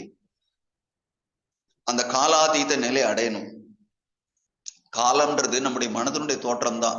நம்முடைய மனசு சந்தோஷமா இருந்தா காலம் வேகமா ஓடிடும். நம்முடைய மனசு ரொம்ப துக்கமா இருந்ததுன்னா ஒரு நிமிஷம் போகிறது ஒரு பெரிய யுகம் மாதிரி இருக்கும். உடம்பு சரியில்லாம இருக்கும்போதோ மனசு சரியில்லாம இருக்கும்போதோ காலம் போகிறது ரொம்ப மெதுவா போகிற மாதிரி இருக்கும். சந்தோஷமா இருக்கும்போது காலம் போகிறதே தெரியாது. அப்ப இங்கேயும் பாத்தீங்கன்னாக்கா 3 காலம்ன்றதும் நம்மளை ரொம்ப கட்டுப்படுத்துது. காலத்துலதான் நம்ம வாழறோம், காலத்துலதான் நமக்கு பிறப்பு மரணம் எல்லாமே இருக்கு. காலம் தான் நம்மளை கட்டுப்படுத்துறது. காலம்னு கடவுள் சொல்லிக்கிறாருல 11ஆவது அத்தியாயத்துல. நீ யாருன்னு அர்ஜுனன் கேட்கிறானே, காலோஸ்மி லோக க்ஷயக்ருத் பிரவருத்தக லோகான் சமாஹர்த்து மிக பிரவருத்தகான்றார் பாருங்க. இந்த உலகத்தை அழிப்பதற்காக வந்திருக்கிறேன் நான், இந்த உலகத்துல காலமாக வந்திருக்கிறேன். காலமாக இருந்தது கடமைகள் எல்லாம் அல்லது இந்த வேலைகள் எல்லாம் நான் செஞ்சிட்டு இருக்கிறேன். நான் தான் காலம், விரிவடைந்து கொண்டே இருக்கக்கூடிய காலம். அந்த காலமாக இருந்து இவற்றை எல்லாம் அழிக்கிறேன். எதை படைச்சனோ அதை காப்பாத்தினேன், எதை காப்பாத்துறனோ அதை அழிக்கிறேன். குறிப்பிட்ட காலத்துக்கு இருக்கணும்னு படைச்சேன், அந்த காலம் முடிஞ்சிச்சுன்னா நானே அழிக்கிறேன். அப்புறம் புதுசா படைக்கணும் இல்லையா? எல்லாம் இங்கேயே இருந்துட்டுதுன்னா அப்புறம் புதுசா படைக்கிறதுக்கு வழி இல்லாம போயிடுமே. அதனால காலமாக இருக்கிறேன்னு சொன்னார். அவரே காலாதீதன். இந்த மாதிரி உலகத்து விஷயத்தோடு சம்பந்தப்படும் போது அவர் தான் காலம். ஆனா இந்த உலகத்துக்கு அப்பாற்பட்ட நிலை அவர் தான் காலாதீதன். இந்த ரெண்டுமே நமக்குள்ளே இருக்கு. மனம் புத்தியோட தொடர்பு கொண்டு, இந்த உடலோடு தொடர்பு கொண்டு, இந்த உலகத்தோடு தொடர்பு கொண்டு, இந்த வாழ்க்கையில நான் இருக்கேன்னு நினைச்சுக்கிட்டு நான் தான் ஜீவன் நினைச்சிட்டு இருக்கிற வரைக்கும் காலத்துக்கு உட்பட்டவர்கள் நாம எல்லாருமே. இதுவே உள்முகமாக போனோம்னு வச்சுக்கோங்களேன், தூக்கத்திலே நமக்கு காலம் கிடையாது. தினம் குறைஞ்சபட்சம் ஒரு 6 மணி நேரமோ 8 மணி நேரமோ நமக்கு காலமே கிடையாது. அந்த நேரம் உண்மையிலே அது நொடியா 1 மணி நேரமா அது ஒன்னும் தெரியாது நமக்கு. நல்லா தூங்குறோம், காலமே கிடையாது நமக்கு. தினம் அனுபவத்தை கொடுக்குறாரு பாருங்க இறைவன். காலம்ன்றது ஒண்ணு அறியாமையில இல்லை நமக்கு. தூக்கத்துல அறிவோடவே இல்லாம போகணும். அறிவோடு இருக்கும்போது ஆழ்ந்த தியானத்துல, ஆழ்ந்த இறைவனோட நினைப்புல காலம்ன்றது நமக்கு தெரியாது. அது மாதிரி காலம், இடம், பொருள், காலம் 3 சேர்ந்ததான் உலகம். இந்த தேச கால வஸ்து இது 3மே இல்லாம போயிடும் உள்முகமாக போனா. இதுவும் 3 தான் தேச கால வஸ்துன்றது. இது 3 சேர்ந்துதான் இந்த உலகம்ன்ற வார்த்தையை சொல்றோம். அதே மாதிரி காலம்னு சொன்னேன் இல்லைங்களா? காலம் அத தேகத்ரயாதீதக, குணத்ரயாதீதக, காலத்ரயாதீதக, சக்தி திரயாத்மக, இதெல்லாம் கணபதி அதர்வசீஷத்துல வருது. விநாயக பெருமானை சொல்லுமா சக்தி திரயாத்மக. இந்த 3ல பாசிட்டிவா இருக்கிறது 3 சக்திகள். இச்சா சக்தி, கிரியா சக்தி, ஞான சக்தி. இச்சா சக்தின்றது என்னன்னா, நமக்கு ஏதோ ஒண்ணு ஆசைப்படுறோம் இல்லைங்களா? நம்ம ஏதோ ஆசைப்பட்டதெல்லாம் தான் பிறந்திருக்கிறோம். ஆசைப்படலன்னா பிறவியே கிடையாது. நமக்கு தெரியல, நம்ம நினைச்சுக்கிறோம் நான் எந்த ஆசையும் படல, சிவனேன்னு இருக்கேன், எனக்கு எந்த ஆசையும் கிடையாது அப்படின்னு சொல்றதே ஒரு ஆசைதான். ஆசை இல்லை ஆசை இல்லைன்னு சொல்லிக்கும் பொழுதே ஆசை இல்லைன்னு சொல்லிக்கிறதுக்கு ஆசைப்படுறோம். உண்மை என்னன்னாக்கா, ஆசை இல்லைன்னா இந்த உடல்ல உயிர் நிக்காது. நிஜமா யோசிச்சு பாருங்களேன். ராமகிருஷ்ண பரமஹம்சரோட சரித்திரத்துல இதுதான் சொல்லுவாங்க. அவருக்கு இனிப்பு மேல கொஞ்சம் ஆசை இருந்தனால சமாதி நிலைமை போயிட்டு ரொம்ப நேரமா சமாதிலே இருந்தாலும் உடம்பு தாங்காது, உயிர் இந்த உடலை விட்டு பிரிஞ்சு போயிடும். அதனால முதலே சொல்லி வச்சிருப்பார். சிஷ்யர்கள் என்ன பண்ணுவாங்க, காதுல சத்தமா ஜிலேபி ஜிலேபின்னு, அவருக்கு என்ன ஸ்வீட் பிடிக்குமோ அந்த ஸ்வீட்டை சத்தமா சொல்லும்போது கொஞ்சமா காதுக்குள்ள ஏதோ கணத்துக்குள்ள இருந்து கேட்கற மாதிரி கொஞ்சமா கேட்டுதுன்னா நீ அந்த இனிப்புனுடைய பேரை அந்த உள்ளுக்குள்ள போகும் பொழுது அப்படியே டக்குன்னு அந்த உடல் நினைப்பெல்லாம் வந்துடும். அப்புறம்தான் அந்த உடம்புக்குள்ள அந்த உயிர் நிற்கும். அந்த வார்த்தை இல்லைன்னு வச்சுக்கோங்களேன், அப்படியே அந்த சமாதி நிலையில ரொம்ப நேரம் இருந்தாருன்னா அவ்வளவுதான், அப்படியே உடல்ல இருந்து உயிர் பிரிஞ்சு போயிடும். விவேகானந்தருக்கு ராமகிருஷ்ண பரமஹம்சர் இதை சொல்றார். அவனுடைய அந்த வாழ்க்கையை நான் வந்து கட்டுப்படுத்தி வச்சிருக்கிறேன், அவனு மனசு புத்தியெல்லாம் என்னோட கட்டுப்பாட்டுல வச்சிருக்கிறேன். அவனுக்கு கொஞ்சம் அந்த சமாதி அனுபவம் கிடைச்சிருச்சுனாக்கா அவன் இந்த உடல்ல இருக்க மாட்டான், இந்த உடம்பு விட்டு போயிடுவான். இந்த உலகத்துல அவனால் ஆக வேண்டியது நிறைய இருக்கு, அதனால அதை பூட்டி வச்சிருக்கேன்றார். அவனுக்கு அந்த தியான நிலைமை நான் ரொம்ப பூட்டி வச்சிருக்கிறேன், அது ரொம்ப ஆழமா போகாதபடி பாத்துக்கிறேங்கிற. ஏன்னா ரொம்ப ஆழ்ந்து போயிட்டா அதுக்கப்புறம் வாழ மாட்டாங்க இந்த உடம்புல. அப்ப இது என்ன புரியுதுன்னாக்கா, அந்த உள்ளுக்குள்ள போகும்போது காலம் கிடையாது. காலம் இல்லைன்னாக்கா ஆசையும் வராது. ஏதாவது ஒண்ணு இருந்தாதான் இன்னொருத்தனோட தொடர்பு. காலம் இருக்கு, இந்த உடம்பு இருக்கு, உடல் மனம் புத்தி எல்லாம் இருக்கு, இந்த உலகம் எல்லாம் இருக்குன்னா தான் அப்புறம் ஆசை எல்லாம் வரும். அதனால இங்க ஆசைன்றது பிறப்புக்கு காரணமா இருக்கு, வாழ்க்கைக்கு காரணமா இருக்கு, மரணத்துக்கும் காரணமா இருக்கும். சில டைம்ல வாழவே பிடிக்கல, போகணும்னு நினைக்கிறேன்ல, அந்த நினைப்பு தான் கடைசியில மரணத்தையும் கொடுக்கும். நினைக்கலனாலும் வரும், அது வேற விஷயம், அதுவா வரும்போது வரும். சில டைம்ல ரொம்ப தீவிரமா நினைக்கிறோம் பாருங்க, போனா போறோம்னு ஆயிடுது இல்ல. அதனால எல்லாத்துக்குமே அது காரணமா இருக்கு. ஆசை தானே பிறப்புக்கு காரணமா இருக்கிறது. அதனால இங்க ரொம்ப முக்கியமா என்ன புரிஞ்சுக்கணும், ஆசை அப்படின்னு ஒண்ணு இருக்கு. அந்த ஆசை தான் நம்மளை இந்த பாடா படுத்தி எடுக்கிறது.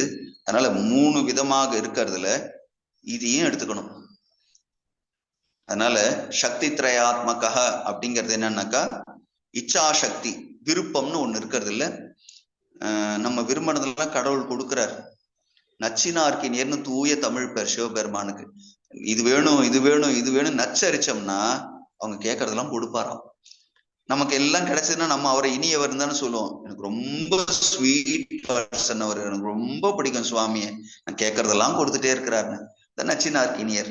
அப்போ நமக்கு விருப்பம் இருக்கே, அந்த விருப்பத்தெல்லாம் ஏற்படுத்துறவரும் அவர் தான். இந்த பாகவத கதையெல்லாம் ஆரம்பத்துல பார்த்தாலே தெரியும். ஜெய விஜயர்கள் வந்து சனத்குமாரர்கள் எல்லாம் தடுக்கிறாங்க. அப்ப பகவான் வந்து சொல்றாரு இல்லையா, அவங்க சாபம் கொடுத்த உடனே பூமியில போய் பிறக்கணும்னு சனத்குமார்கள் ஜெய விஜயர்களுக்கு சாபம் கொடுத்த உடனே பகவான் சொல்றார், இந்த உலகத்துல ஆசைக்கு இடமே கிடையாது. இவங்க வந்து உங்களை தடுத்தது, நீங்க கோபப்பட்டு அவங்களுக்கு சாபம் விட்டது எல்லாமே வந்து என் நிமித்தமா தான். நான் முடிவு பண்ணிட்டேன் பூமிக்கு போகணும், அவதாரம் பண்ணணும்னு முடிவு பண்ணிட்டேன். அதுக்காக இவங்களை தடுக்கிற மாதிரி பண்ணி, நீங்க கோபப்பட்டு சாபம் விடுற மாதிரி பண்ணி இதெல்லாம் ஏற்படுத்தினேன் அப்படிலாம் அவரே சொல்லுவார். அப்ப இங்க என்ன புரிஞ்சுக்கணும்னாக்கா, ஏதோ ஒண்ணு நடக்கணும்ன்றதுக்காக நம்முடைய மனசுல விருப்பத்தை கொடுக்கிறார். அந்த விருப்பத்தினால அதெல்லாம் நடத்தி வைக்கிறார். அதனால இச்சா சக்தின்னு ஒண்ணு இருக்கு. கிரியா சக்தின்னா அந்த விருப்பப்பட்டதை அடையறதுக்கான செயல்கள். ஞான சக்தினா அதை எப்படி செய்யணும்னு அறிவுல அந்த திட்டமிட்டு அதை கரெக்டா செஞ்சு அதை அனுபவிக்கிறோம். அப்ப ஞான சக்தி ரொம்ப முக்கியம். எதை செய்யணும்னு தெரிஞ்சு எப்படி செய்யணும் அந்த மாதிரிலாம் தெரிஞ்சு அதன்படியே செஞ்சு நம்ம விருப்பப்பட்டதெல்லாம் அடையிறோம் பாருங்க, அதுக்கு ஞானம் வேணும். ஞானம் இந்த உலக விஷயத்துக்கே. இறைவனை அடையணும்னு ஆசைப்பட்டால் அதேதான். இறைவனை அடையணும்னு ஆசைப்படுறது இச்சா சக்தி. அதற்கான ஜபமோ தபமோ பூஜையோ மற்ற வேற விதமான ஆன்மீக சாதனைகள் எல்லாம் கிரியா சக்தி. அதை குருவின் மூலமாக தெரிந்து கொண்டது முறையாக பின்பற்றுவது ஞான சக்தி. அப்போ 3 சக்தியாகவும் இருக்கிறது அந்த இறைவன் தான். இங்க ஹனுமான் 3 முறை ஜெய் ஜெய் ஜெய்னு சொல்லும் போது இந்த 3ஐயும் நினைச்சுக்குங்க. அவர் தான் எனக்கு இச்சா சக்தியை கொடுக்கிறார், அவர் தான் கிரியா சக்தியை கொடுக்கிறார், அவர் தான் ஞான சக்தியை கொடுக்கிறார். அவரே தான் காலத்திரையாதீதகன், காலத்தை எல்லாம் கொடுக்கிறார், காலத்துக்கு அப்பாற்பட்டவராக இருக்கிறார். அதே மாதிரி 3 குணங்களை கொடுக்கிறார், குணங்களுக்கு அப்பாற்பட்டவராக இருக்கிறார். எல்லாம் எத்தனை விதமான 3 இருக்கிறதுன்னு நினைக்கிறீங்க? இந்த 3 இருக்கிறதுல சிலதெல்லாம் நமக்கு தேவையா இருக்கு, அவைகளை கொடுக்கிறார். சிலதெல்லாம் நமக்கு தேவை இல்லை, அவைகளெல்லாம் நம்ம கிட்ட இருந்து எடுத்துடுறார். சரிங்களா? இது நீங்க யோசிக்கணும் நிறைய வரும். நான் சும்மா ஒரு சாம்பிளுக்கு சொல்லிட்டேன். நீங்க சாஸ்திரங்களை படிக்கும் பொழுதோ மற்றதெல்லாம் படிக்கும்போது உங்களுக்கு இதெல்லாம் நிறைய தெரியும். 3 இருக்கிறதுலாம் என்ன அப்படிலாம் உங்களுக்கு தெரியும். ஆனா தமிழ்லயே கூட நமக்கு கல்வின்றதுல வந்துடுது பாருங்க, முத்தமிழ்னு சொல்லுவாங்க. இயல் இசை நாடகம்னு சொல்றாங்களே முத்தமிழ், அது நமக்கு தேவையான அறிவு. சரிங்களா? சிலதெல்லாம் நமக்கு தேவை, சிலதெல்லாம் நமக்கு தேவையில்லை. அந்த மாதிரி எல்லாம் பார்த்தோன்னு வச்சுக்கோங்களேன், நிறைய இருக்கு எது வேணும் எது வேணான்றது. அது பகுத்தறியும் அறிவு. இது வேணான்னு விடணும், இது வேணும்னு கேட்கணும் இறைவன்கிட்ட. அந்த மாதிரிலாம் பார்க்கும்பொழுது பாத்தீங்கன்னாக்கா ரொம்ப உயர்ந்த விஷயம். ஹனுமானுக்கு வெற்றி உண்டாகட்டும்னா இந்த விதத்துல புரிஞ்சுக்கணும். எனக்கு எது எதெல்லாம் 3 வேணுமோ அதெல்லாம் அவர் எனக்கு கொடுத்து அதுல அவருக்கு வெற்றி. யோசிச்சு பாருங்களேன், ஹனுமானுடைய வெற்றி அவருக்குன்னு தனியா எந்த ஆசையும் கிடையாது, அவருக்குன்னு தனியா எந்த தேவையும் கிடையாது. அவருக்குன்னு அவர் ராமநாமத்தை சொல்லிட்டு ஆனந்தமா இருந்துட்டு இருக்கிறார். அப்ப அவருக்கு வெற்றின்றது என்னது? ராமாயண காலத்துல யுத்தம் பண்ணார், அதனால அதுல அவருக்கு வெற்றி வேணும்னு அது வேற விஷயம். அதுக்கப்புறமாவும் அவருடைய இருந்துட்டே இருக்கிறார் இந்த உலகத்துல. ராம பக்தர்கள் எல்லாம் ராமர்கிட்ட சேர்க்கணுன்றதுக்காக தானே இருந்துட்டு இருக்கார். அப்ப அவருக்கு ஒரே ஒரு விருப்பம் என்ன, ராமனுடைய பக்தர்களை எல்லாம் அல்லது ஹனுமானுடைய பக்தர்கள் எல்லாம் ராமபிரான் கிட்ட கொண்டு போய் சேர்க்கணும்ன்றது மட்டும்தான். அதுக்காக தான் இருந்துட்டே இருக்கிறார். அப்ப அவருடைய வெற்றின்றதெல்லாம் நம்முடைய ஆசைகள் அல்லது நம்முடைய பிரார்த்தனைகள், நம்முடைய விருப்பங்கள் எல்லாம் நிறைவேற்றது தான் அவருடைய வெற்றி. நமக்காக தான் அவர் வாழறார், நமக்காக தான் எல்லாத்தையும் செஞ்சிட்டு இருக்கிறார். அப்போ உண்மையிலேயே பாத்தீங்கன்னா இந்த 3 வெற்றின்றது நமக்கு தான். இது எது எதெல்லாம் வேணான்னு சொன்னனோ இல்ல எது எதெல்லாம் வேணும்னு சொல்றதெல்லாம் நமக்கு தான் வேணும், ஜீவர்களுக்கு தான் இதெல்லாம் வேணும். ஆனா சுவாமி கிட்ட கொண்டு போய் அதை சேர்த்துடுறோம். நீ வெற்றி அடையணும், நீ வெற்றி அடையணும், நீ வெற்றி அடையணும்னு சொல்றோம். எதுக்குன்னாக்கா அவருக்குன்னு எந்த தேவையும் இல்லை. அவருக்கு வெற்றியும் ஒண்ணுதான், தோல்வியும் ஒண்ணுதான், எல்லாம் ஒண்ணுதான். அதை கடந்த நிலையில இருக்காரு. ஆனா நமக்கு வேணுமா இருக்க எல்லாமே.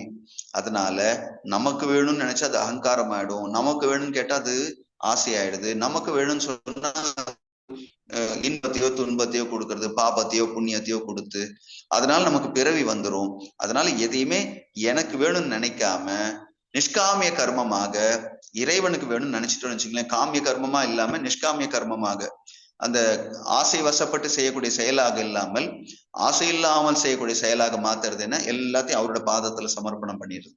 இப்ப இதுல செயல் என்ன, ஹனுமான் சாலிசா படிக்கிறது தான் செயல். ஹனுமான் சாலிசா படிக்கிறேன் இல்ல, ஹனுமான் சாலிசா சொல்லி பிரார்த்தனை பண்ணிக்கிறேன் இல்லையா, இந்த பிரார்த்தனை எப்படி பண்ணணும் கூட நமக்கு தெரியாது. துளசிதாச தான் சொல்லி தர்றார். அவர் எப்படி சொல்றாரோ அப்படியே படிக்கிறோம் நம்ம, அவ்வளவுதான்.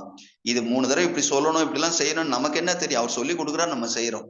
ஆனா இந்த 3 முறைன்றது என்னன்னாக்கா உறுதிப்படுத்தும், நம்முடைய எண்ணங்களை உறுதிப்படுத்தும்.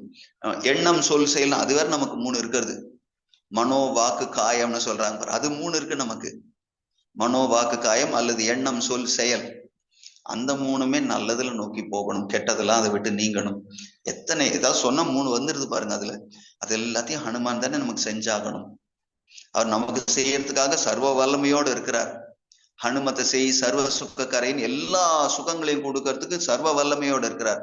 நமக்கும் அல்பசக்திமான், நமக்கு அவ்வளவு இது கிடையாது இல்லைங்களா. அல்பசக்திமான், அவர் சர்வசக்திமான். அதனால எல்லாமே நமக்கு வேணுமா இருக்கு, அவருக்கு எதுவுமே வேணா இருக்கு. ஆனா நமக்கு எல்லாம் கொடுத்து நம்மளை கொண்டு போய் இறைவன் கிட்ட சேர்த்துறது அவருடைய பொறுப்பு. அதனால இந்த இடத்துல சொல்றோம், ஹனுமான் எனக்கு குருவாக இருந்து எனக்கு அருள் புரியட்டும். ஜெய் ஜெய் ஜெய் ஹனுமானு கோசாயி கோஸ்வாமின்னா இந்த இடத்துல குரு தத்துவம். குருவாக இருந்து எனக்கு ஹனுமான் அனுகிரகம் பண்ணட்டும், ராமபிரானிடம் கொண்டு போய் சேர்க்கட்டும், அல்லது ஹனுமான் தன்கிட்டயே கூட வச்சுக்கிட்டோம். ஏன்னா அவர்கிட்ட ராமர் இருக்கார். அதனால ஹனுமான் கிட்ட நம்ம இருந்தாலும் ராமரோட இருக்கிறோம் தான் அர்த்தம். அவருடைய ஹிருதயத்திலே சீதா ராம லக்ஷ்மணர் எல்லாம் எப்போ இருக்கிறாங்க.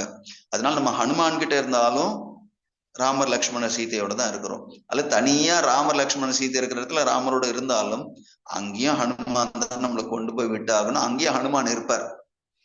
ராமருடைய அந்த போட்டோன்னு பார்த்தாலும் பாதத்துல ஹனுமான் உட்கார்ந்துட்டு இருப்பார். ஹனுமானுடைய போட்டோன்னு பாத்தீங்கன்னாலும் ஹிருதயத்துல ராமரை வச்சுட்டு இருப்பார். 2 பேரையும் பிரிக்க முடியாது. ஹனுமான தனியா பார்த்தாலும் ஹிருதயத்துல ராமரோட இருக்கிறார். ராமருடைய அந்த முழு வடிவத்துல பாத்தீங்கன்னாலும் பாதத்துல ஹனுமான் சேவை செஞ்சுட்டு இருப்பாரு. பிரிக்க முடியாதவர்கள். அதனால 3 முறை சொல்றோம், ஜெய் ஜெய் ஜெய் ஹனுமான் கோசாயி கிருபா கரஹு குரு தேவகி நாய். எனக்கு குருதேவராக இருந்து எனக்கு கருணை காட்டுங்கள். குருதேவகி நாய், நாய்னா எனக்குன்ற அர்த்தத்துல வருதுங்க. குருதேவகி கிருபா கரகும், கிருபா கரோ, இந்த கிருபா கரோ எல்லா பஜனை பாடலையும் கடவுள் கிட்ட வேண்டிப்போம், குரு கிட்ட வேண்டிப்போம். அருள் புரிவாய் கருணை கடலை எல்லாம் வேண்டிக்கிறேன் இல்லைங்களா. கிருபா கரோன்னாக்கா தயா கரோ, கிருபா கரோ எல்லாம் திரும்ப திரும்ப சுவாமி கிட்ட வேண்டிக்கிறதான். இது எதற்காக அந்த மாதிரி வேண்டிக்கிறோம் அப்படின்னாக்கா, நமக்கு தெரிஞ்சோ தெரியாமலோ நிறைய தவறுகள் எல்லாம் செய்யறோம். அவருடைய கருணையினால்தான் நம்முடைய அந்த பாவங்களை எல்லாம் மன்னிச்சு நமக்கு அனுகிரகம் பண்ணி ஆகணும். நமக்கு பெரிய தகுதி எல்லாம் ஒண்ணும் கிடையாது. என்னோட தகுதிக்காக கடவுள் கொடுக்கணும்னு கேட்டுற முடியாது. நான் டிசர்வ்டு பர்சன், தகுதி வாய்ந்தவன், எனக்கு எல்லாம் இறைவன் கொடுக்கணும்லாம் டிமாண்ட் பண்ண முடியாது. எனக்கு என்னென்ன குறை இருக்கோ அந்த குறையெல்லாம் பொறுத்துக்கிட்டு என்னை மன்னிச்சுட்டு எனக்கு நல்லது பண்ணுங்கன்னு தான் கேட்க முடியும். அதானே சிவ அபராத க்ஷமாபண ஸ்தோத்திரம்னு அதுல 12 பாடல்களையும் பாக்குறோம். என்னமோ எல்லாம் பாத்தீங்கன்னா அபராத க்ஷமாபணம், அபராதத்தை எல்லாம் மன்னிக்க வேண்டும். ஜெய ஜெய கருணாப்தி ஸ்ரீ மகாதேவ சம்போன்னு சொல்லும் பொழுது அவர்கிட்ட என்ன வேண்டிக்கிறோம் அப்படின்னாக்கா, ஒரு ஸ்லோகத்தினுடைய முடியிலையும் சொல்லும் பொழுது அவர்கிட்ட வேண்டிக்கிறது, என்னுடைய அந்த பாபங்களை எல்லாம் மன்னிக்க வேண்டும், என்னுடைய குற்றங்களை எல்லாம் மன்னிக்க வேண்டும் அப்படின்றதான சொல்லி வணங்குறோம். மகாதேவனே சம்புவே மன்னிப்பாயாக அப்படின்னு சொல்லி அதே அர்த்தம் தான் இங்கேயும் வருது. கிருபாகரம் குரு தேவகி நாயன். இது அந்த துளசிதாசரோட சரித்திரத்துல பார்க்கும்பொழுது பாத்தீங்கன்னா 3 நாள் அவரை பிடிக்கிறதுக்கு படாத பாடுபட்டார் ஹனுமானுடைய தரிசனம் கிடைக்கிறதுக்கு. அப்புறம் கருணையினால் தான் தன்னுடைய தரிசனத்தை கொடுத்தார் ஹனுமான் இல்லைங்களா. குருதேவராக இறைவனை அடையறதுக்கு வழி காட்டினார் ஹனுமான். அதனால அவருடைய வாழ்க்கையில நிஜமா நடந்த சம்பவத்தை துளசிதாசர் இங்க சொல்றார். கிருபாகரோ குரு தேவகி நாயன். குருதேவராக இருந்து கிருப்பையை செய்து அனுகிரகம் செஞ்சதுனால, கருணை செய்வாயாக அனுகிரகம் செஞ்சதுனால்தான் ராமபிரானோட தரிசனம் துளசிதாசர் கிடைச்சது இல்லையா. அந்த கிளி வடிவத்துல அந்த பாடல் பாடி சொல்றாரு பாருங்க, ராமரை தான் நீ பார்த்துட்டு இருக்கிற குழந்தை வடிவத்துலன்னு. அப்புறம் தானே பாதத்துல விழுந்து குழந்தையனோட பாதத்தை பிடிச்சிட்டு அப்புறம் ராமருடைய தரிசனமா கிடைச்சது. 2 நாள் அவர் பார்த்தோன்னு தெரியல ஹனுமானுக்கு. ராமருடைய அந்த தரிசனம் கிடைச்சு கூட துளசிதாசருக்கு தெரியல. அதனால எல்லாருக்குமே குருவின் மூலமாக தான் தெய்வம் அனுகிரகம் கிடைக்கணும் முழுமையாக. அதனால இது ரொம்ப அழகான பாடல். ஜெய ஜெய ஜெய ஹனுமானு கோசாய் கிருபா கரக குரு தேவகி நாய். இது இன்னைக்கு சொல்லி முடிச்சிடலாமா இல்ல இன்னும் கொஞ்சம் தொடரலாமான்னு தெரியல எனக்கு. ஏன்னா அடுத்தது ஆரம்பிச்சோம்னா 1/2 மணி நேரத்துல 3/4 மணி நேரத்துல முடிஞ்சிடும். அது அடுத்த வகுப்புல பார்க்க வேண்டியது இருந்தனாக்கா மேக்சிமம் அது 1 ஹவருக்கு கிளாஸ் வருமானு எனக்கு தெரியாது. ஆனா என்ன முடியறதோ பார்ப்போம். இப்போதைக்கு அவருடைய கருணையோட நிறுத்திப்போம். ஆனா அடுத்தது கொஞ்சம் தான் பாக்கி இருக்கு. ஜெய ஜெய ஜெய ஹனுமான் கோசாய் கிருபா கரக குரு தேவகி நாய். அதுக்கப்புறம் சொல்றார் எப்படி பிரார்த்தனை பண்ணிக்கணும் அப்படிங்கறதெல்லாம் சொல்றார். சரி, நம்ம அதை ஒரு வகுப்பா எடுத்து பார்ப்போம். அடுத்த சனிக்கிழமை அவருக்கு விசேஷமான நாள் இல்லையா, அடுத்த சனிக்கிழமை இதை தொடர்ந்து பார்க்கலாம். அவர் நம்மளுக்கு கருணை காட்டி அதை நல்லபடியா முடிச்சு கொடுப்பார். ஹனுமான் சாலிசா நல்ல விதமா முடிச்சு கொடுப்பார். அடுத்த வகுப்புல இதை தொடர்ந்து பார்க்கலாம். ஜெய் ஜெய் ஜெய் ஹனுமான் கோசாய் கிருபா கரஹ குரு தேவகி நாய். जो शत पार पाठ कर कोई छूट ही बंती महासुख होय. जो यह पढ़े हनुमान चालीसा होय सिद्धि सा की गौरीसा. तुलसीदास सदा हरिचेरा कीजय नाथ हृदय महडेरा कीजय नाथ हृदय महडेरा. पवन तनय संकट हरण मंगल मूर्ति रूप राम लखन सीता सहित हृदय बस सुर भूप सियावर रामचंद्र की जय. पवन सुत हनुमान की जय. बोलो भाई सब संतन की जय. उमापति महादेव की जय. ओम असतो मा सद्गमय तमसो मा ज्योतिर्गमय मृत्योर्मा अमृतं गमय. ओम पूर्णमद पूर्णमिदं पूर्णात् पूर्णमुदच्यते पूर्णस्य पूर्णमादाय पूर्णमेवावशिष्यते. ओम शांति शांति शांति. हरि ओम श्री गुरुभ्यो नमः. हरि ओम.